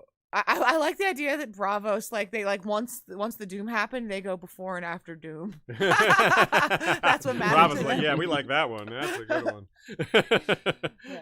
And that is probably as significant a marker as Aegon taking over Westeros, right? Yeah, no, Oh, I feel yeah. like Especially, there like, might in be a one role that they perspective. use. Yeah, as the Doom might be a pretty major one, but there might be other. Yeah, I'm super curious about how Essos would do calendars. The more I think about it, the more realistic I would think for other continents and lands to not use that dating system. I wish I knew the history a little bit better, but in the real world, whenever the Romans started using that date, Aztecs didn't know anything about that. Like, people in Japan didn't care They were about like, Jesus being "Who? born. Like, so Christ? Never heard of eventually, him. as they conquered the world out and through trade and other things, it sort of spread and took hold. But it still hasn't completely taken hold. The Chinese still have their own calendar. Yeah, So I mean, like you What- said, the what's- Mayans why had the a world their own would- calendar. Yeah, 300 years is a pretty short time. Maybe if Westeros went and conquered all of Essos, they would institute that Forced them calendar. onto Right that new now, calendar. yeah. yeah, yeah. And you're right. You hear that, George? We want the ET calendar. And calendars, like you're right to point that out. Like that, they are often a source of just like who's the most powerful. Like we use a calendar that pretty much started with the Romans. Like that's where that came from. Like we changed the BC AD stuff, but the dating, like the months and dates, are all based on that. And yeah. it took a long, long time for that to spread out to be very standard within itself. Even within the Roman culture, they kept changing the dates. Just different emperors had name one month after me. Yeah, that's true. Julie A takes us from BC to the BBC, pointing out that Queen Elizabeth's Jubilee had commissioned a 43-foot table for her. Isn't that crazy, Damn. Sean? I know. Yes, that is I crazy. know. I want to Yeah. Multiple levels. like, look That is this up crazy. a little more and see what this table looked like. Dang. Yeah. 40. Where is this table now? They're like, oh, they just turned it into kindling after. It was just a one-use table. Just throw it out after. They had to like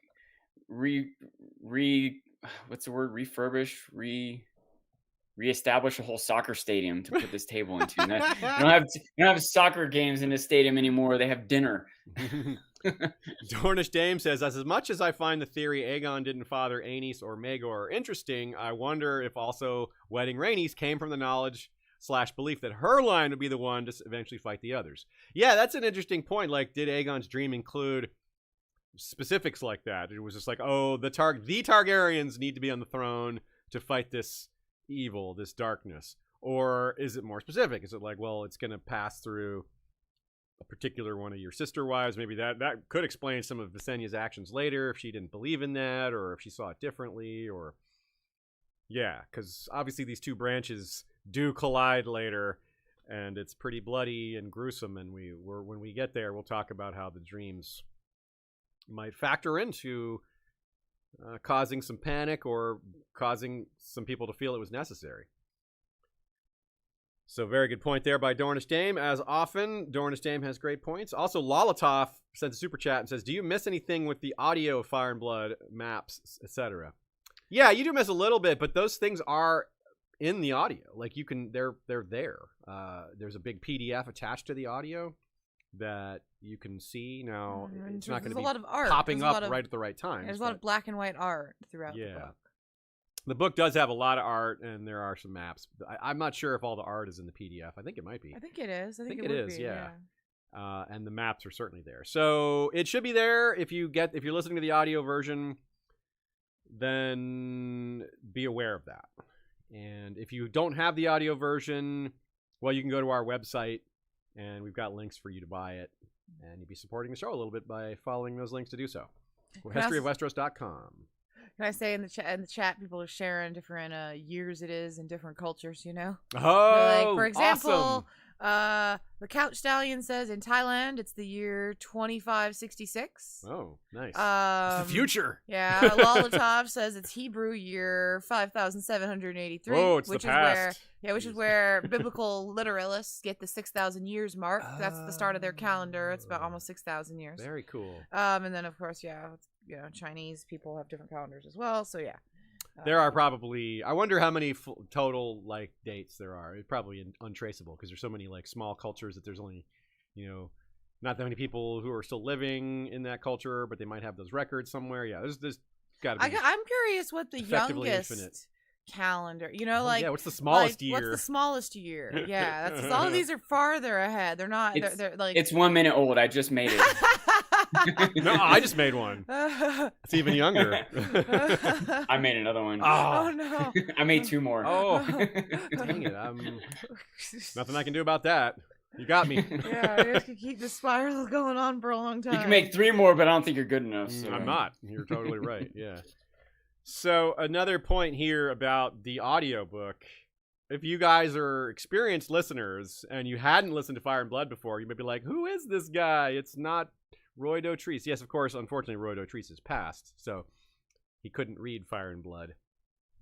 He did read part of The World of Ice and Fire, part of it, and the sidebars were read by another guy whose name I forget. But Simon Vance has read Fire and Blood, and he has done a lot of reading of various audiobooks in this world. And the real world, I mean. Yeah. Earth, I mean. Let me know when Harry Lloyd does it. Yeah, give us Harry Lloyd. He's so good. I'd take Ian Glenn, too. There's plenty of people that would be fine. But I'm very curious how that decision will be made and when the time comes. Because sometimes it's like, well, if Simon Vance has got another project, like he might pivot away because this one's so big. But I don't know. Don't know. I just want to say also, Christina K says maybe the shortest one would be whatever the Maori use. But also, North Korea starts in 1896. Birthday of Kim Il Sung. So that's probably that one of the shorter ones. One. Might be North Korea, yeah. So their year 1 is our year 1896. I US believe year that's 1896. the case. Interesting. Yes. So only 27 years. 30. Yeah, neat. Huh. So earlier at the beginning of the episode, I mentioned how audiences are more savvy, readers are more savvy. We're better at picking things out. Sean brought up the excellent point that we discuss these things on the internet now where the best ideas float to the top really quickly. So if one person figures it out and the evidence lines up, all of a sudden everybody knows a lot of story. Here's a couple of good examples of this. Authors changing their plans because fans figure something out. That has happened on multiple TV shows. That has happened in the Wheel of Time book series that happened. And it was a big mistake for Robert Jordan to change something that he had laid out because fans figured it out. Like, you can't take away that you laid this thing out. It's just looks really awkward that this character isn't the person that you laid them out to be. Like a Secret Identity kind of situation where it's like, nope, that's not him after all. Like, what? How could it not be? It's everything pointed to it. And like, changed my mind.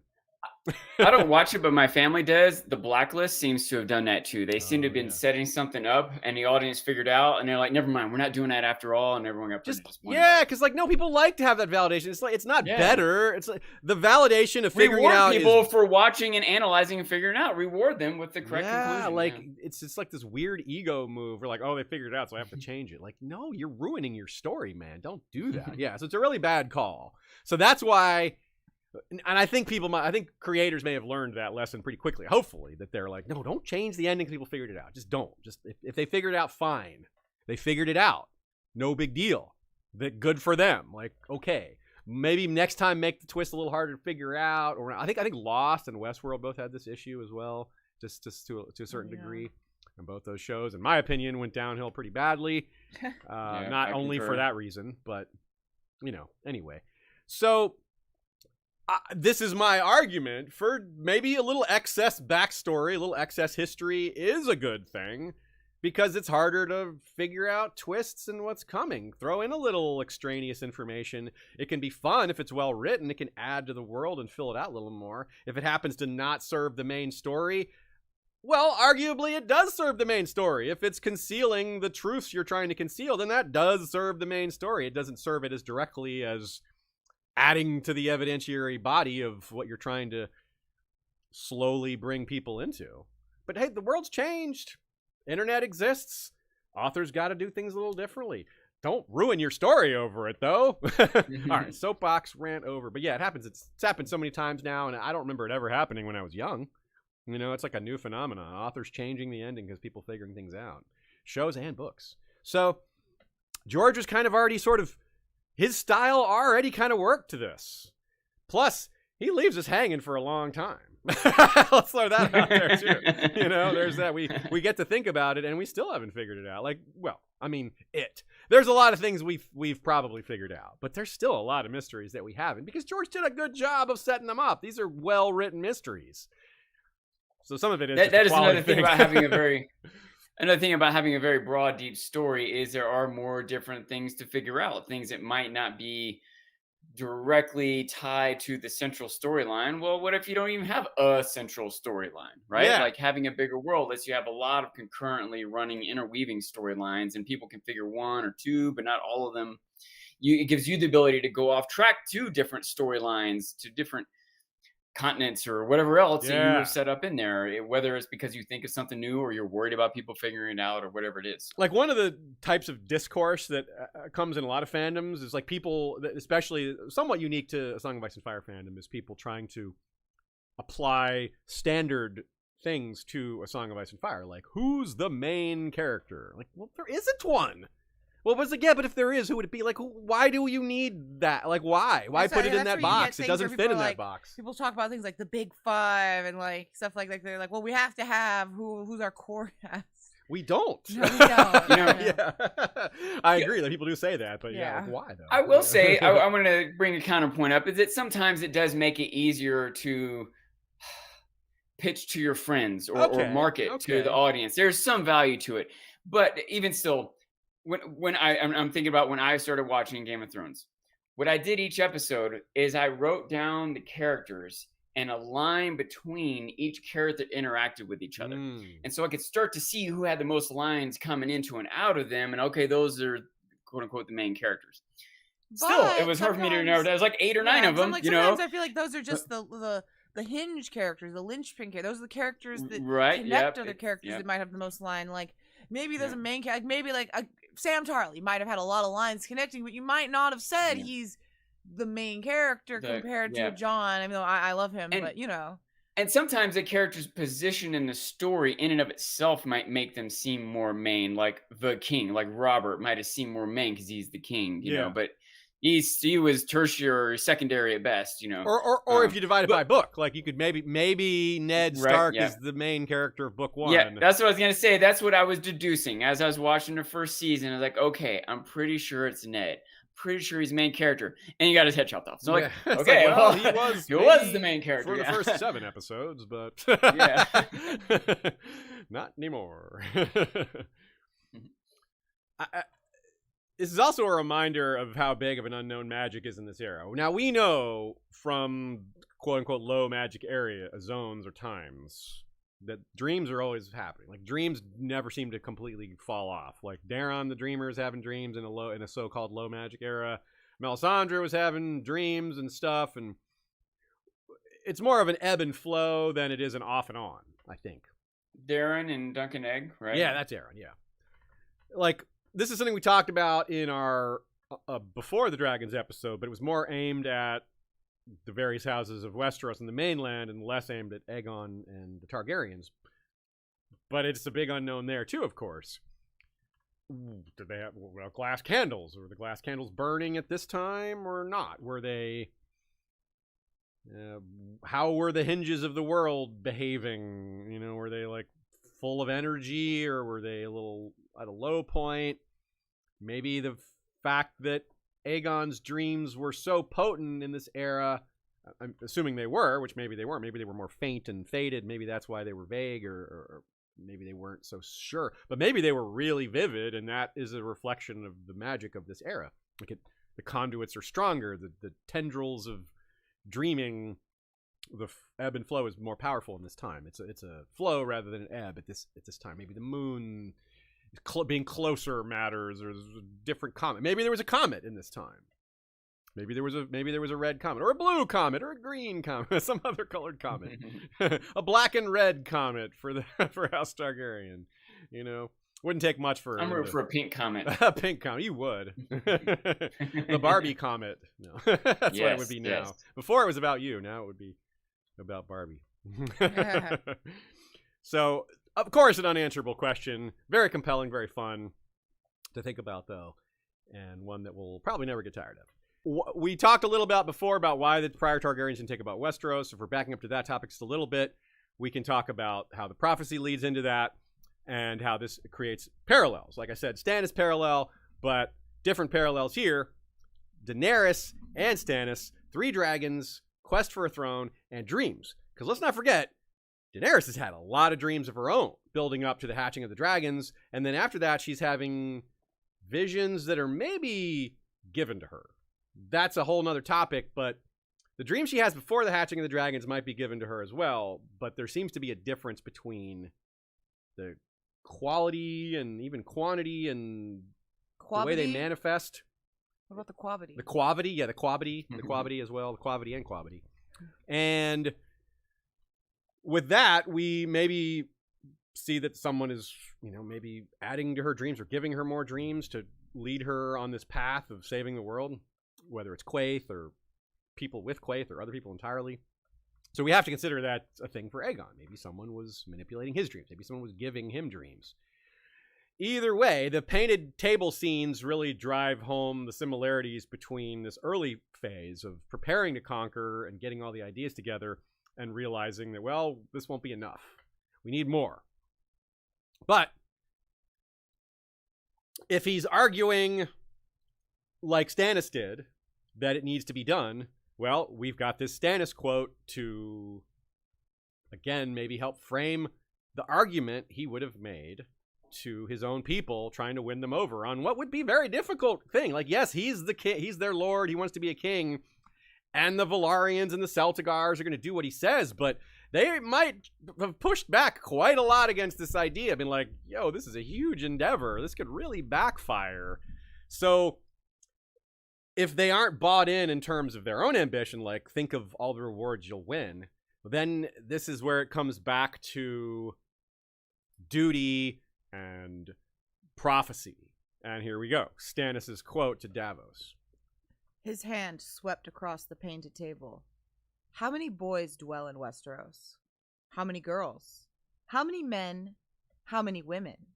The darkness will devour them all, she says. The night that never ends. She talks of prophecies. A hero reborn in the sea, living dragons hatched from dead stone. She speaks of signs and swears they point to me. I never asked for this, no more than I asked to be king. Yet dare I disregard her? He ground his teeth. We do not choose our destinies, yet we must. We must do our duty, no? Great or small, we must do our duty. That's Stannis for you. That's perhaps the most... The grinding the teeth. The grinding of the teeth and the going on and on about duty. That's the like, if you had to pick the most Stannis moment, that might be it right there. Yeah. All this, like, twisted logic that might be right... And this talk of duty and the grinding of the teeth. Yeah, that's Stannis, the 3 things, right? So, as you pointed out very well earlier, Sean, the she is Melisandre here. He's referring to. The darkness will devour them all, she says. In Aegon's dream, well, the darkness will devour them all, my dreams say. Right? Aegon, of course, wouldn't be concerned with dragons from stone or a hero reborn in the sea, but he would have his own little details from his dreams that might be relevant to their timeline. Little... I don't know. Maybe he is a hero from the sea. He's from an island landing on the mainland. The stone dragons, though, that part, not much way to fit that one. But still, there'd be other signs and portents relevant to his time. And he would be a lot of concerned with a lot of these same things, like doing his duty and darkness enveloping the whole continent. Like, that's a bad thing. There's lots of things that pop up in Stannis and Melisandre's chapters that would be very similar for Aegon. Not to mention, look at this other parallel, which is going to lead us to our next section. Nicely. Nice segue action here. Melisandre isn't Stannis' wife, but is kind of like a wife. She's kind of like a wife, kind of like a second wife. Aegon has 2 wives. Maybe one of them is a little more dutiful and the other one's a little more head in the clouds about prophecy and stuff. Maybe it's not the exact same mix. Visenya and Rhaenys aren't going to be like carbon copies of Melisandre and Selyse, of course. Plenty of differences there, just as Stannis has plenty of differences from Aegon. But there's some very notable parallels here. Even Dany has that to a lesser extent. She married his Dar, but hooked up with Daario. And that's what's said about Aegon. He married Visenya out of duty and Rhaenys out of desire. Of course, there could be more to it there. Also, like there is for Dany, there's more to it there. And with Dany, there's more to come. She'll probably remarry and probably have other lovers, or maybe one of each, maybe. I don't know. but she's not done with just with his Dar and Daario are not the end of it. I think we can be pretty sure about that. And so that brings us to this next section, as I said, polygamy, and how Aegon's choice to marry 2 wives has had far-reaching consequences. Of course, his conquest has had far-reaching consequences too. That's a little more straightforward in some ways. It's this sort of framing device for the entire story. But the polygamy is more of an internal, like, there's more wiggle room here. It's a little more tricky to see how it affects things. Like, when we delve through our tomes and sources here, lore, a quote from Tyrion comes to mind, which says, "We're all just puppets dancing on the strings of those came before us." Part of that is he's more thinking of recent memory of, like, your father and mother, like, have so much control over your life. But he's also alluding to, well, if his ancestor, Lan the Clever, hadn't done what he did, then he wouldn't be a Lord of Casterly Rock himself. So, huge domino effects of what our ancestors do, some more than others, though. I mean, Aegon, one of the biggest ever in that case. So, past actions by powerful nations or people are the same puppet strings metaphor writ large. It sets the stage for later. And it can be large scale like war, like a conquest, or a relatively small event like a marriage, or in this case, 2 marriages, which is such a bigger deal than just one, at least at the same time. Let's look at the consequences of Aegon's marriage decisions first with another quote. It had long been the custom amongst the dragon lords of Valyria to wed brother to sister, to keep the bloodlines pure. But Aegon took both his sisters to bride. By tradition, he would have been expected to wed only his older sister, Visenya. The inclusion of Rhaenys as a second wife was unusual, though not without precedent. It was said by some that Aegon wed Visenya out of duty and Rhaenys out of desire. It doesn't appear to have happened with any of the other Lords of Dragonstone. Any of his recent ancestors born in Westeros, we have no evidence of a polygamous marriage. So it's sort of wishy-washy the way it's presented. It's like unusual, but not without precedent. Like, those are pretty wide bookends. Like, not without precedent means it hardly ever happens. But not unusual, that doesn't sound that severe, you know? So there's a pretty big wiggle room now. I think partly they don't know. I think the Maesters aren't that versed in how often it would have happened back in Valyria. I mean, we don't have a lot about Valyria in general, but especially about customs and laws and just how basic parts of their society even operated in terms of laws and, like, customs and traditions. But here's a small clue into that window. Apparently it has happened before, and maybe that's in part because of some of the magical bloodline stuff. I'm not exactly sure why that would be the case here, but it makes sense because we have pretty strong evidence that there is magical blood in the Targaryens. It both explains their affinity for dragons and why perhaps they don't have the normal consequences of incest that you would see in the real world. Or you have a reduced version of that, perhaps. Not the severity you would see in the real world. So it absolutely has severe consequences with Maegor. Maegor decides to take a second wife. It blows up badly, and he's like, well, and for a penny and for a pound, let's go 3, let's go 4, 5, 6, as we talked about in our Under the Dragon's High Tower episode. Why didn't he go 7? The 7, it's the religion that, well, because he's fighting against the 7. I don't know. Maegor is not very creative. Neither was his court. But we're well before Maegor now. Let's stay where we are. It comes up in Daemon Blackfire's story as a potential possibility, something that's rumored. He maybe thought he could have 2 wives. If he had become king, he might have. It could absolutely play out in the story of Rhaegar and Lyanna. In the show's version, it totally did. The doctrine of exceptionalism is important to point out here. We're going to cover that when we get to it, but it doesn't exist at this point yet, obviously. But it does exist for Rhaegar after Rhaegar and Lyanna. But it didn't exist at the time of Maegor. So that's an important to keep in mind, that times change, doctrine of exceptionalism was developed, and the whole thing changed. The whole custom, the whole attitude towards it. So one of the other immediate short-term effects it has is there's a number of lords and ladies, some of them former queens, will offer 3rd wives to Aegon, which they would never have done if he just had 1. You know, the 2nd is the big leap. You're not like, well, what's a 3rd if you've already got 2? It's the going from 1 to 2. That's the huge difference, right? But if you're someone who thinks that it's either monogamy, 1 or many, you don't really distinguish necessarily between 2, 3, 4, 5. You're like, well, if you're going beyond 1, why would you stop there? They don't get it. Especially with the mentality, the I don't know, male-dominated world that we have here. So absolutely. So the Queen Regent of the Vale, Shara Aaron's like, I'll be your 3rd wife, but only if you name my son your heir, which is like, well, that is a big ask and sure to be turned down, which indeed it was. She knew it would probably be rejected, but, you make this public declaration of your value. You're like, well, I'm good enough to be in this Targaryen wives club, and my son, and if I am, well, then I'm equal to you. My son should come first. He's the oldest. Well, it's like, well, your son isn't the son of the king, though.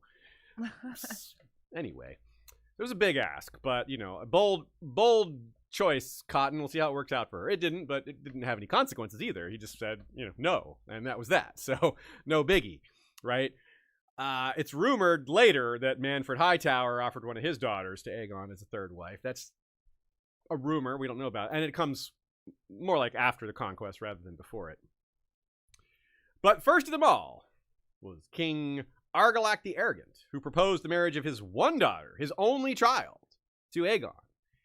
This one did escalate. Unlike Queen Regent Shara, there was no consequences for the proposal. This one had a lot of problems, though.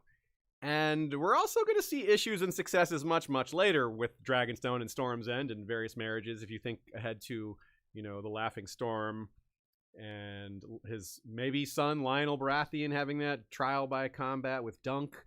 Yeah, and there's some, of course, Stannis is, of course, his grandmother is Targaryen, Robert and Renly too, of course. So there's a lot of, these houses have a lot of history to come. This is just the start of it. Now, let's talk briefly about Argilac before we get into a little more of this. Interesting that he only has his one maiden daughter. He's an old man at this point, still capable of fighting. A good warrior still, despite having lost some of his luster through time. It sounds like he's at least in his 50s, maybe late 50s, maybe early 60s. So it's unusual that he only has a young maiden daughter as his only kid. I recall from our Before the Dragons episode, Nina floated the idea that since Argilac also fought against the Volantines, like Aegon did right after the Doom when they were trying to reestablish or establish a new empire over the remains of Valyria, Argilac and Aegon were sort of allies fighting against those imperial pretensions. Nina suggests that Argilac probably had some sons or maybe brothers or uncles that participated in those wars, and maybe that's why they're not around anymore, because it is weird for a guy in his 50s or 60s to only have one youngish daughter. Like if he had an older daughter, okay, well, fine, he had her a long time ago.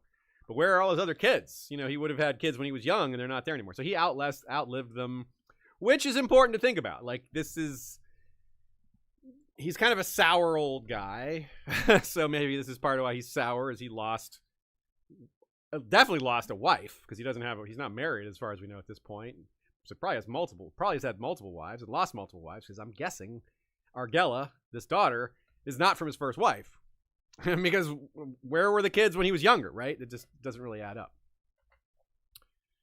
So the buffer is what we're calling this next part. This is Argilax's attempt to play politics and create a new border, a new state between him and the encroachment of the greatest, most powerful king in Westeros at the time, which is King Harren the Black, who has been a problem for Argilax for a while.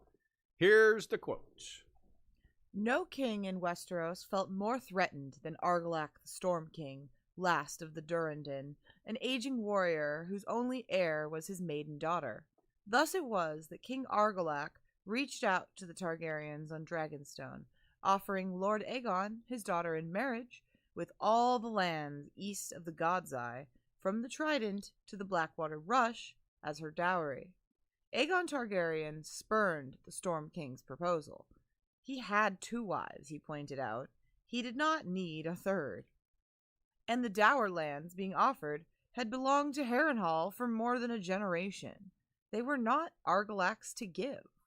Plainly, the aging Storm King meant to establish the Targaryens along the Blackwater as a buffer between his own lands and those of Harren the Black. So instead of him having to defend these borderlands against the encroachment of the Ironborn King, he's like, let's put the Targaryens there, and they'll be the ones defending it, and Harren will go ramming up against them and their dragons instead of me. Not the worst idea on the surface, but it's just a little transparent. It's just too obvious what he's trying to do here, and Argilax doesn't sound very clever, because Aegon figured all this out pretty quickly, because it is pretty straightforward. If you're looking at the screen, which I encourage you to do, we've got a map up there. You can see what we're talking about here. Obviously, you're going to have to pretend King's Landing isn't there, because it wasn't yet. But you can look at King's Landing as the site where Aegon landed and where he was operating. And that's basically the general area that Argilax was trying to create a buffer between the Stormlands and Harrenhal, which, you know, those lands were expanding. Harrenhal was trying to exert its authority over everything in range, and that range was growing because, well, Harrenhal was almost finished. He was really close to finishing. Legend says that the day Aegon set foot on land with the intent to conquer was the same day Harrenhal was finished. Probably not quite that smooth and exact, but whatever. It's close enough to make no matter. It's basically at the same time, which, by the way, is an important consideration in terms of the timing of all this, which we'll be discussing on and off throughout this early stage of the conquest. Even if the lands offered had been Argilax to give, Aegon probably wouldn't have accepted, right? I mean, he didn't want to be a buffer state. He didn't want to be an ally of these other people. He wanted to make them his subjects. So this really wasn't on the table anyway. But this might explain part of why Argilax got so mad about in the end. Partly because he was a little desperate, his plan didn't work, and he had worked with Aegon before, so maybe he thought they would be more agreeable and come to some arrangement because of fighting against Volantis together. Harren himself would have seemed like the common enemy of everyone. He is the big dog at the table right now, the one pushing everyone around, the one breaking a lot of Westerosi customs with those Ironborn semantics. Oh, I don't have slaves, I have thralls, right? And he had taken a lot of thralls to build Harrenhal and work them to death. These are people, just like peasants that he just stole from our surrounding lands and some that live in his own lands and just put them to work. And no one liked this guy. He's a bad king. This reminds me of what we were talking about earlier about sort of the perfect storm of things coming together. Maybe this is part of what Aegon realized from a diplomatic standpoint that might enable him to take Westeros over, is that there's this one person who is A, very powerful, and B, not very liked. And if he could take them out, other people will think, whoa, if he took out Harren, he could take out me. And also, I'm glad he took out Harren. Maybe this guy's not so bad, right? So You're totally right. That's a really good analysis, Sean, and it also expands into some other topics I wanted to talk about. Think about that in the real world. It's extremely common for a politician's platform to be, I'm not that guy. Like you've experienced a crappy leader, and someone's like, well, I'm better than him, and they're like, anyone but them. Okay, we'll vote for you, or we'll elect you, or we'll join your army, depending on what time and place we're talking about. However they settle politics, whatever it is, whether it's voting or war or whatever. So this would have been. This is a similar state. Yeah, you have someone who's really unpopular. Aegon's like, hey, yeah, by comparison, I'm great. I'm open-handed. He's going to do all the things the opposite and just to show people what it could be like. Then he can pull all that back a little. It's like, now that I'm in charge, I don't have to do all that nice stuff anymore. It's like, now you see what I'm really like. And yeah, he is better than Harren. Like, that's it. He was nowhere near as tyrannical as Harren. He is a better leader. He is a better guy to have in charge. It's a pretty low bar. But you're right. It's an extremely low bar. Okay, let me give you an example. Going way back in time, the time of ancient Babylonia, the ancient Persian Empire. Okay. The Assyrians, I think it was, had conquered Babylon. And the Assyrians were really tyrannical, really hard, heavy-handed rulers. Which, by the way, Harren the Black's grandfather was literally hard hand. So that's pretty similar, right? And the Persian Empire comes along and is like Cyrus the Great, the founder of the Persian Empire, is like, I'm going to let you do all the things that the Assyrians couldn't do. They're trying to control your religion. I'm for whatever religion you want to have. So I'm for freedom to worship. So it's like he's just presenting himself as the opposite to all the things the Assyrians were. It's like, you guys can't do this. I'll let you do this. They're taxing you like this. I'm going to tax you less. They're doing that. Just figures out all the things people hate and says, I'm going to do the opposite. It does a version that they'll like. And so they flocked to his banner. When he came to Babylon, the Babylonians were like, yay, they just kicked out all the Assyrians. They just needed him to show up and present his strength and just know that he was backing them and was actually there. The timing had to be right. Very similar consideration here.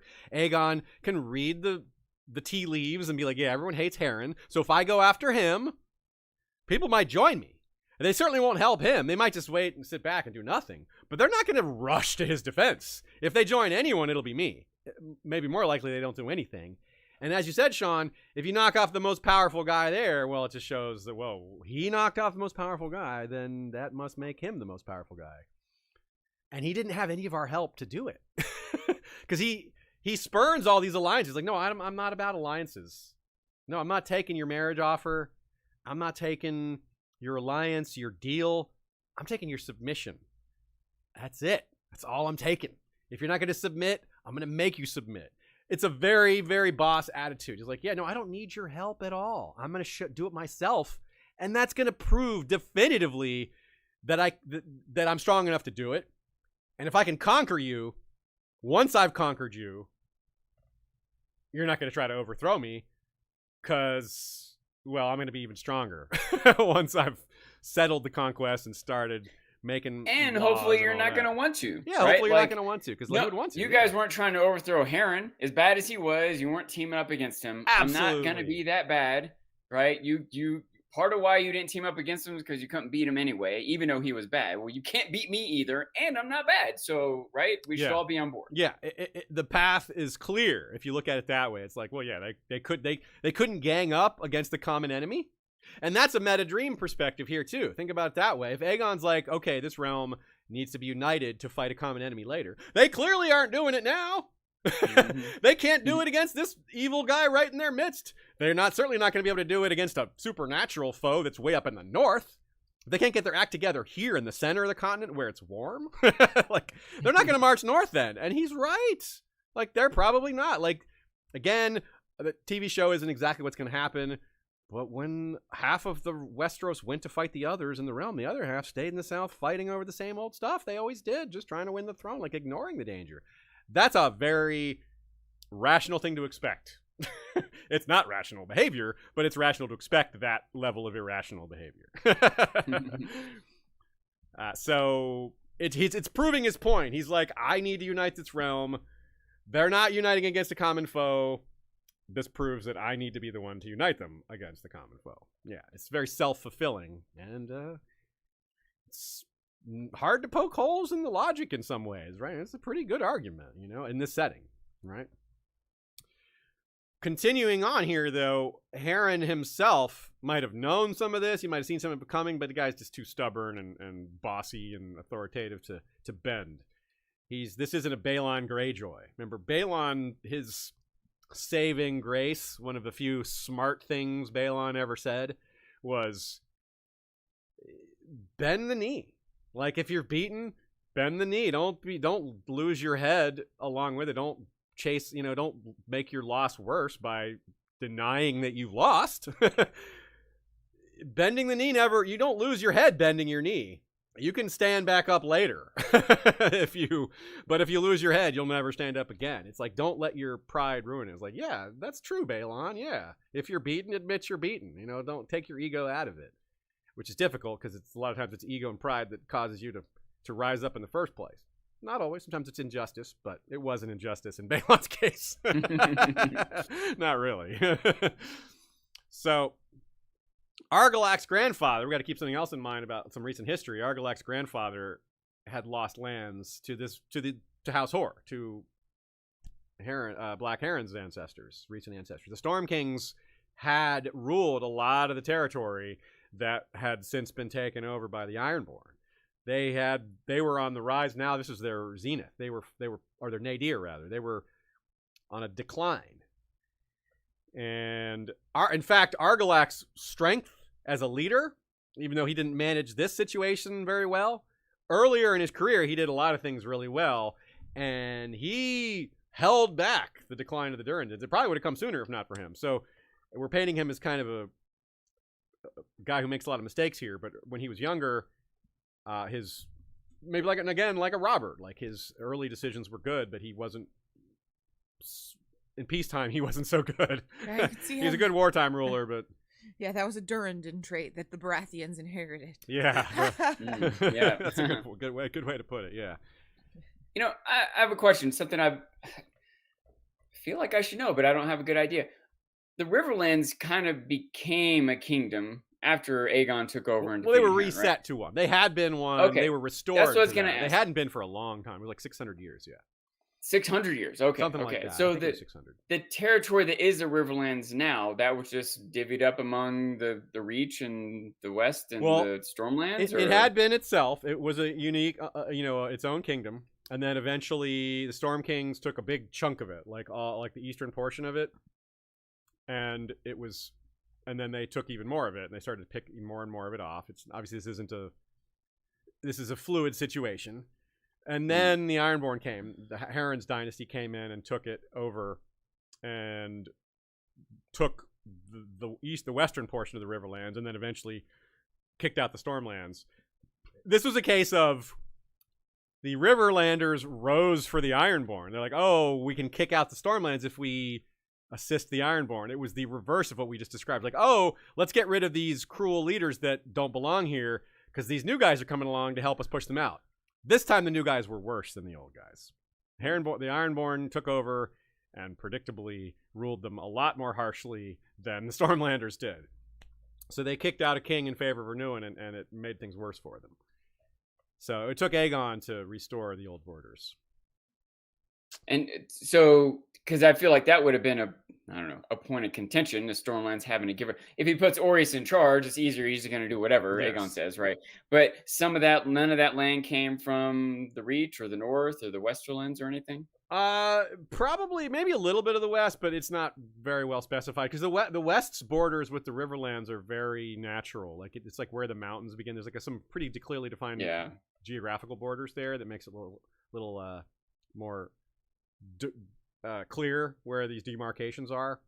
And the Reach is lines that maybe no one wants to fight over anyway. Yeah, like, sure, you can have the mountaintop that no one can get to anyway. Okay, fine, yeah. And the Reach, yes, it would have encroached a bit too, but the Reach is also so centrally located that it's got borders with the West, borders with Stormlands, borders with Dorne. So it's already like whenever the Tyrells are also just going to do whatever Aegon says, yes. right? They're fully bought in. Exactly. So, yeah, if they want to get some lands back for the Riverlands, sure, yeah, whatever. Just don't burn us down, yeah. So when they were ruled by the Gardeners, yeah, they were trying to expand their borders, but the Reach was so large that it was hard to expand their borders. Recall the story from the Sworn Sword, that when the King of the Reach went to try to fight the Stormlands, and this was a long time back, the West invaded the Reach. And it was, remember, his house had that heroic stand. The Osgreys like held back, like killed the king of the West in this heroic fight that he died in also. And it's like a really important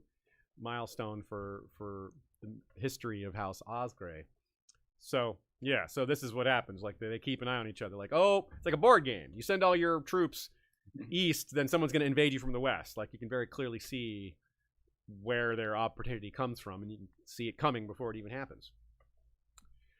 So there's a lot of backstory here, a lot of political situation, a lot of moving borders that Aegon is trying to pick his timing for. Like you said, there's an argument that this timing was very precise based on exactly this, what was going on with these big players at the time.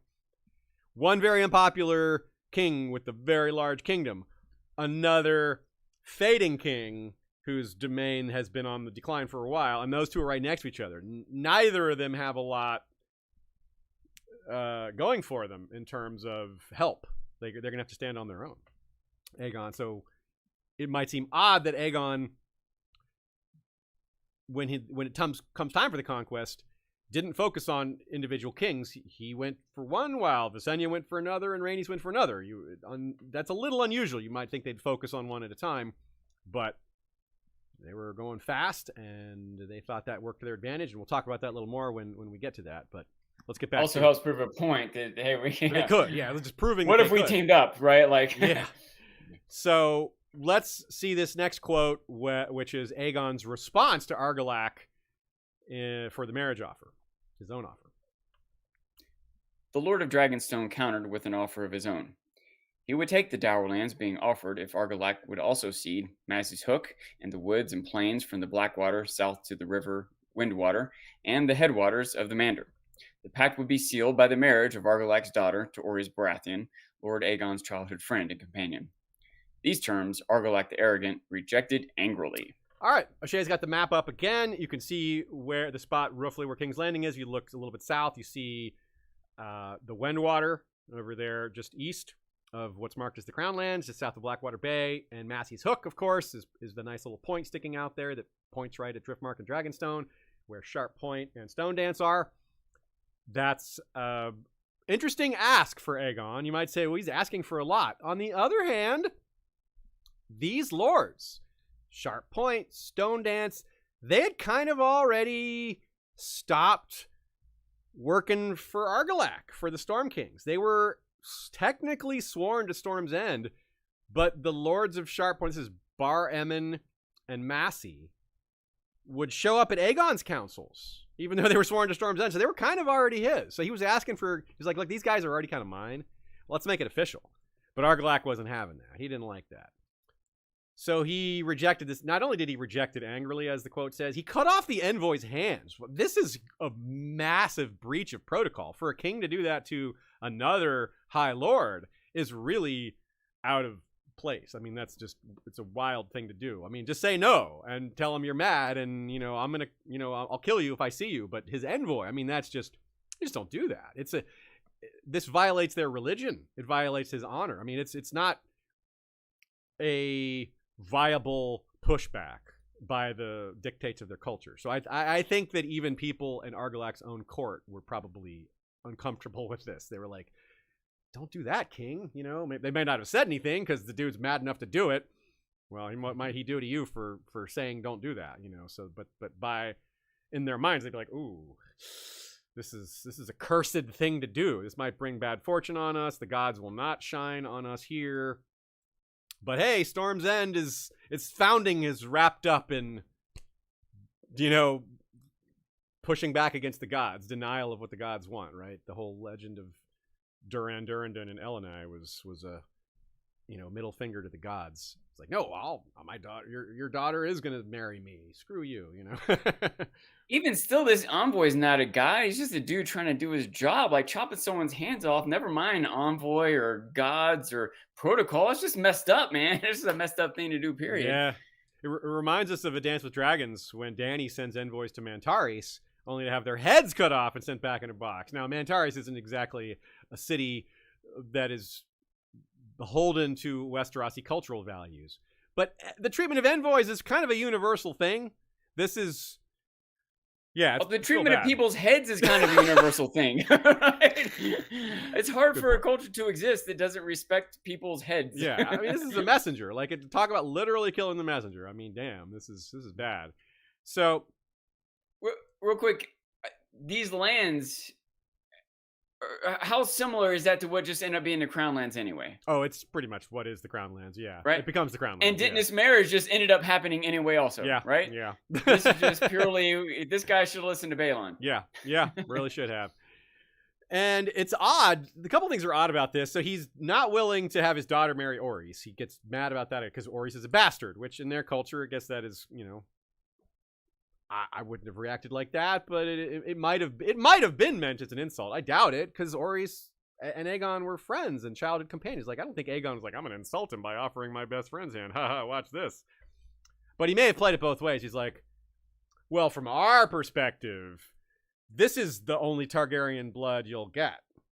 This is something we're very protective of. We don't just marry other houses because we keep the blood of the dragon pure. This guy is my half-brother, my father's son. He is the blood of Valyria. So us having him married to someone is a big deal. Sure, he's a bastard, but does that even mean the same thing to a Valyrian, a bastard? Like, I don't think they have the same... We certainly can't assume it, that they care to the same degree that a Westerosi person does about children out of wedlock. Like, we already know the Dornish don't care as much, and they even follow the same religion as the Faith of the Seven. So it isn't even necessarily a religious thing. It's more of a cultural thing. And we cannot assume at all, given how little we know about Valyria, that children in or out of wedlock matter as much, especially given the importance of the actual magical blood being passed down. I kind of think that's the more important part, or at least would be a more important consideration from a Valyrian perspective. It's like, who's actually giving our blood? Who's actually a threat to take our dragons? Are the people that have this bloodline. So it's a big offer from their perspective. So they might... Argilac rejecting it angrily might be like, you're angry at our offer? We offered you a lot. And it isn't even necessarily a point of pride like, oh, you should be willing to accept this because you're lesser than us. No, they almost treated him like an equal. This is as close as they ever get to treating someone like an equal in this early phase. Per your logic, it might not have been so crazy for Aegon the Unworthy to have legitimized his bastards. He doesn't think that being bastards is a big deal. Yeah, maybe. I mean, that's a lot farther down the timeline, but you're right. It might be a little, he's thinking that the way. cultural effects might have bled more into the Targaryens, and it definitely has awful implications about how the crown is going to be passed and the wars that start because of it. But maybe in and of itself, he's like, of course I'll legitimize my bastards. They're Targaryens, they're Targaryens. He might have had that. Bastards doesn't matter. Just different values. Yeah, you're right to think about it from a different angle. It's not the same perspective as that we see from a lot of Westerosi and their attitude towards bastardy. Also, by the way, the removal of hands, recurring theme with House Baratheon, one way or the other. A lot of removed hands are going to become important here, and including their in-laws much later with Jaime. So it's wild that he was upset about bastardy, but did he just not care that he was offering his own daughter to be a third wife to a house? Like, how is House Durrandon going to continue if you give your only daughter to Aegon and it's his third wife? Like, how does this even work? Like, he's concerned about this bastardy thing, but he doesn't seem to mind that his own daughter that he's offering to Aegon is going to be in a polygamous marriage, which is against their beliefs. And, well, who is Storm's End going to go to when he's dead? His daughter that is just now married to the crown? Like, he's asking you for just this small bit of the crown lands. Well, it's not the crown lands yet, but he's asking you for the small bit of territory that's kind of already his because the lords already show up for his meetings. But you're giving him the whole Stormlands by giving your daughter to him. Like, this guy just... there's either more to the story or he didn't think it through or both. Like, one potential possibility here, again, thinking of the story that we're front and center on right now, House of the Dragon / the beginning of the Dance of the Dragons in Fire and Blood. Look at how Baratheon reacted, Boros Baratheon reacted to being told he had to help Rhaenyra. He's like, oh, so you just call my name and I have to send my armies up?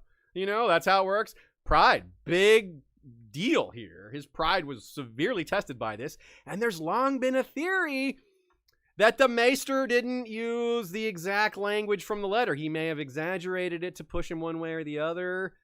Because Boros Baratheon can't read. The Maester, and the show was clever. They had him read it into his ear. He said, whisper, whisper, whisper. So we don't know what was said. Just like in Fire and Blood presents it that way, the Maester whispers in his ear. And it's like, whispers in his ear, eh? When you hear that phrase, you're like, well, how exactly did he word it?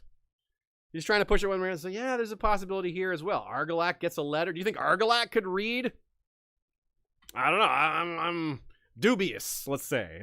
It's dubious. It's very questionable. So maybe his Maester read it to him. What's that? Might be lacking that skill. Yeah. That's right. He Argilacs the ability to read. Yeah. Frequent reminder that we've made before that Argilac the Arrogant was a character George created in the 60s. Obviously not for Song of Ice and Fire originally. It was in his The Dark Gods of Kor Yuban or whatever it was. I forget exactly. I know we've talked about this before, but I don't have it in my notes for this episode. But anyway, so the arrogance certainly comes out here. this guy's like planned to commit suicide by dragon. Yes, that was it. Kor Yuban. Yeah. You got it right. Kor Yuban? All right. Yeah. Go me.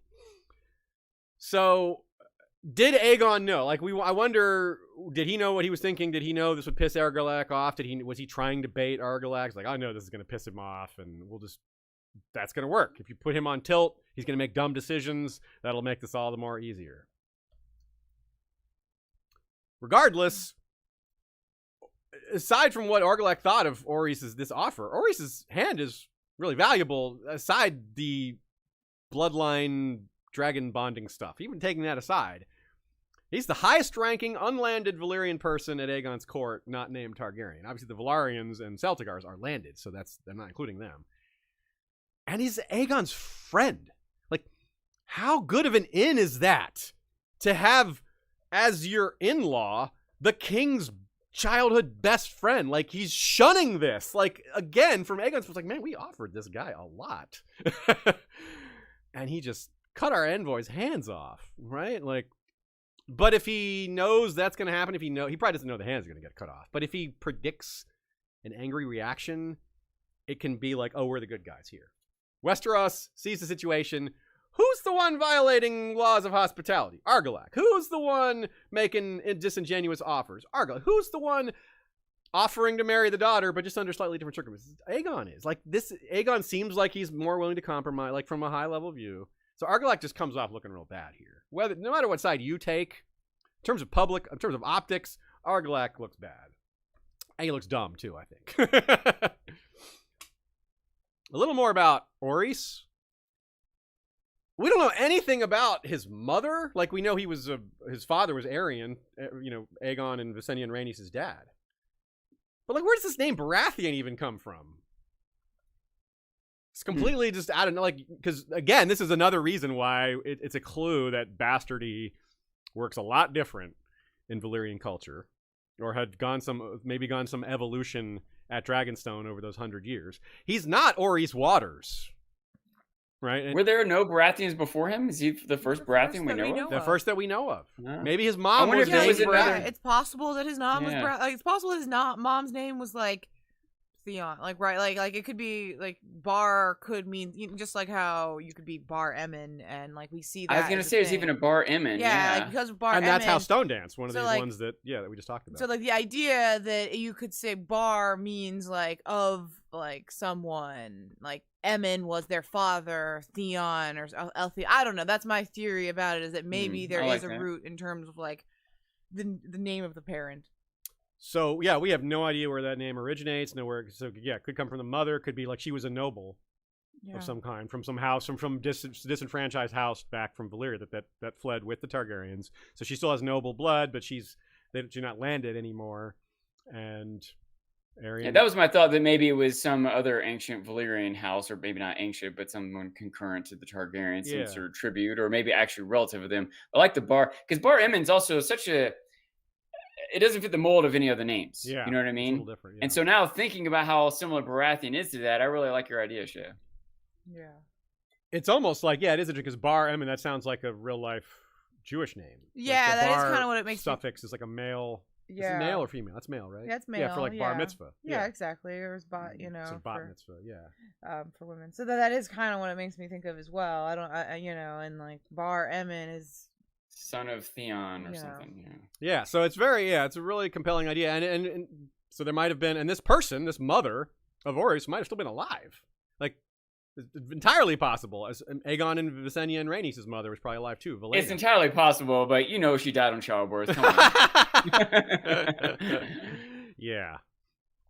So obviously Valyria would, just like Westeros, would have to account for things like property laws and inheritance. So they would have laws around bastardy and all that stuff. But again, we cannot assume it's the same, and we definitely can't assume the cultural view of bastards is the same or even similar.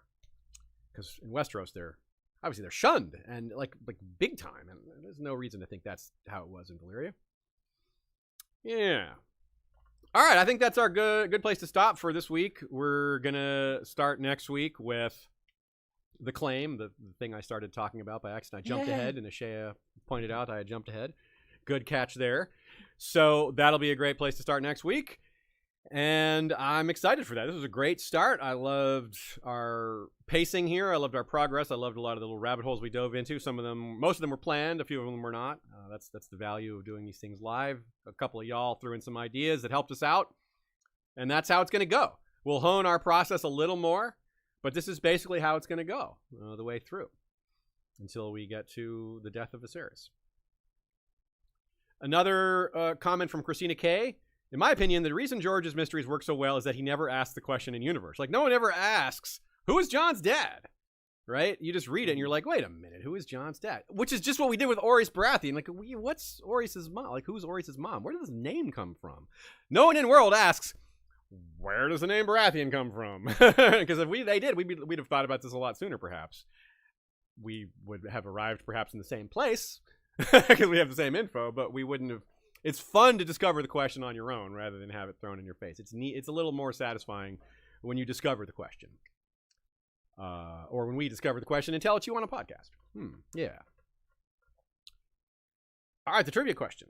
The question was, what does George himself call Fire and Blood?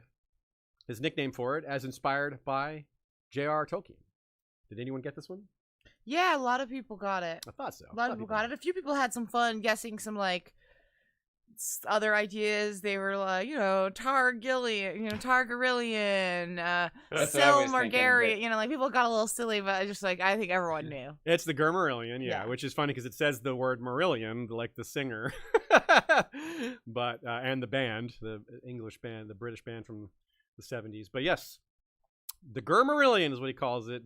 Like the Silmarillion, of course, the Tolkien history and lore book that is beloved. I have also read the Silmarillion myself. I do not remember much about it at all. It was a long time ago, but it was fun. I do remember enjoying it.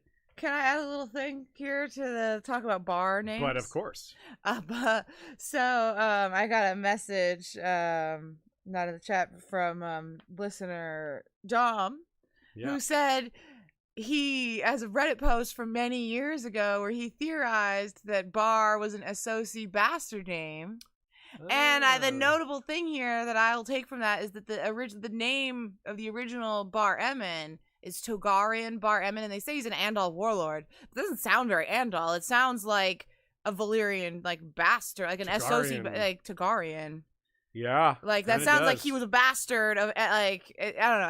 I think it's a good idea. Targaryen sounds a lot like Targaryen. But it credits him as being an Andal warlord, so I think that was a bastard who was part Andal, part... I like it. Yeah. I like an Andal Valyrian bastard. That's a cool idea. Official headcanon until we're corrected, which will probably be never.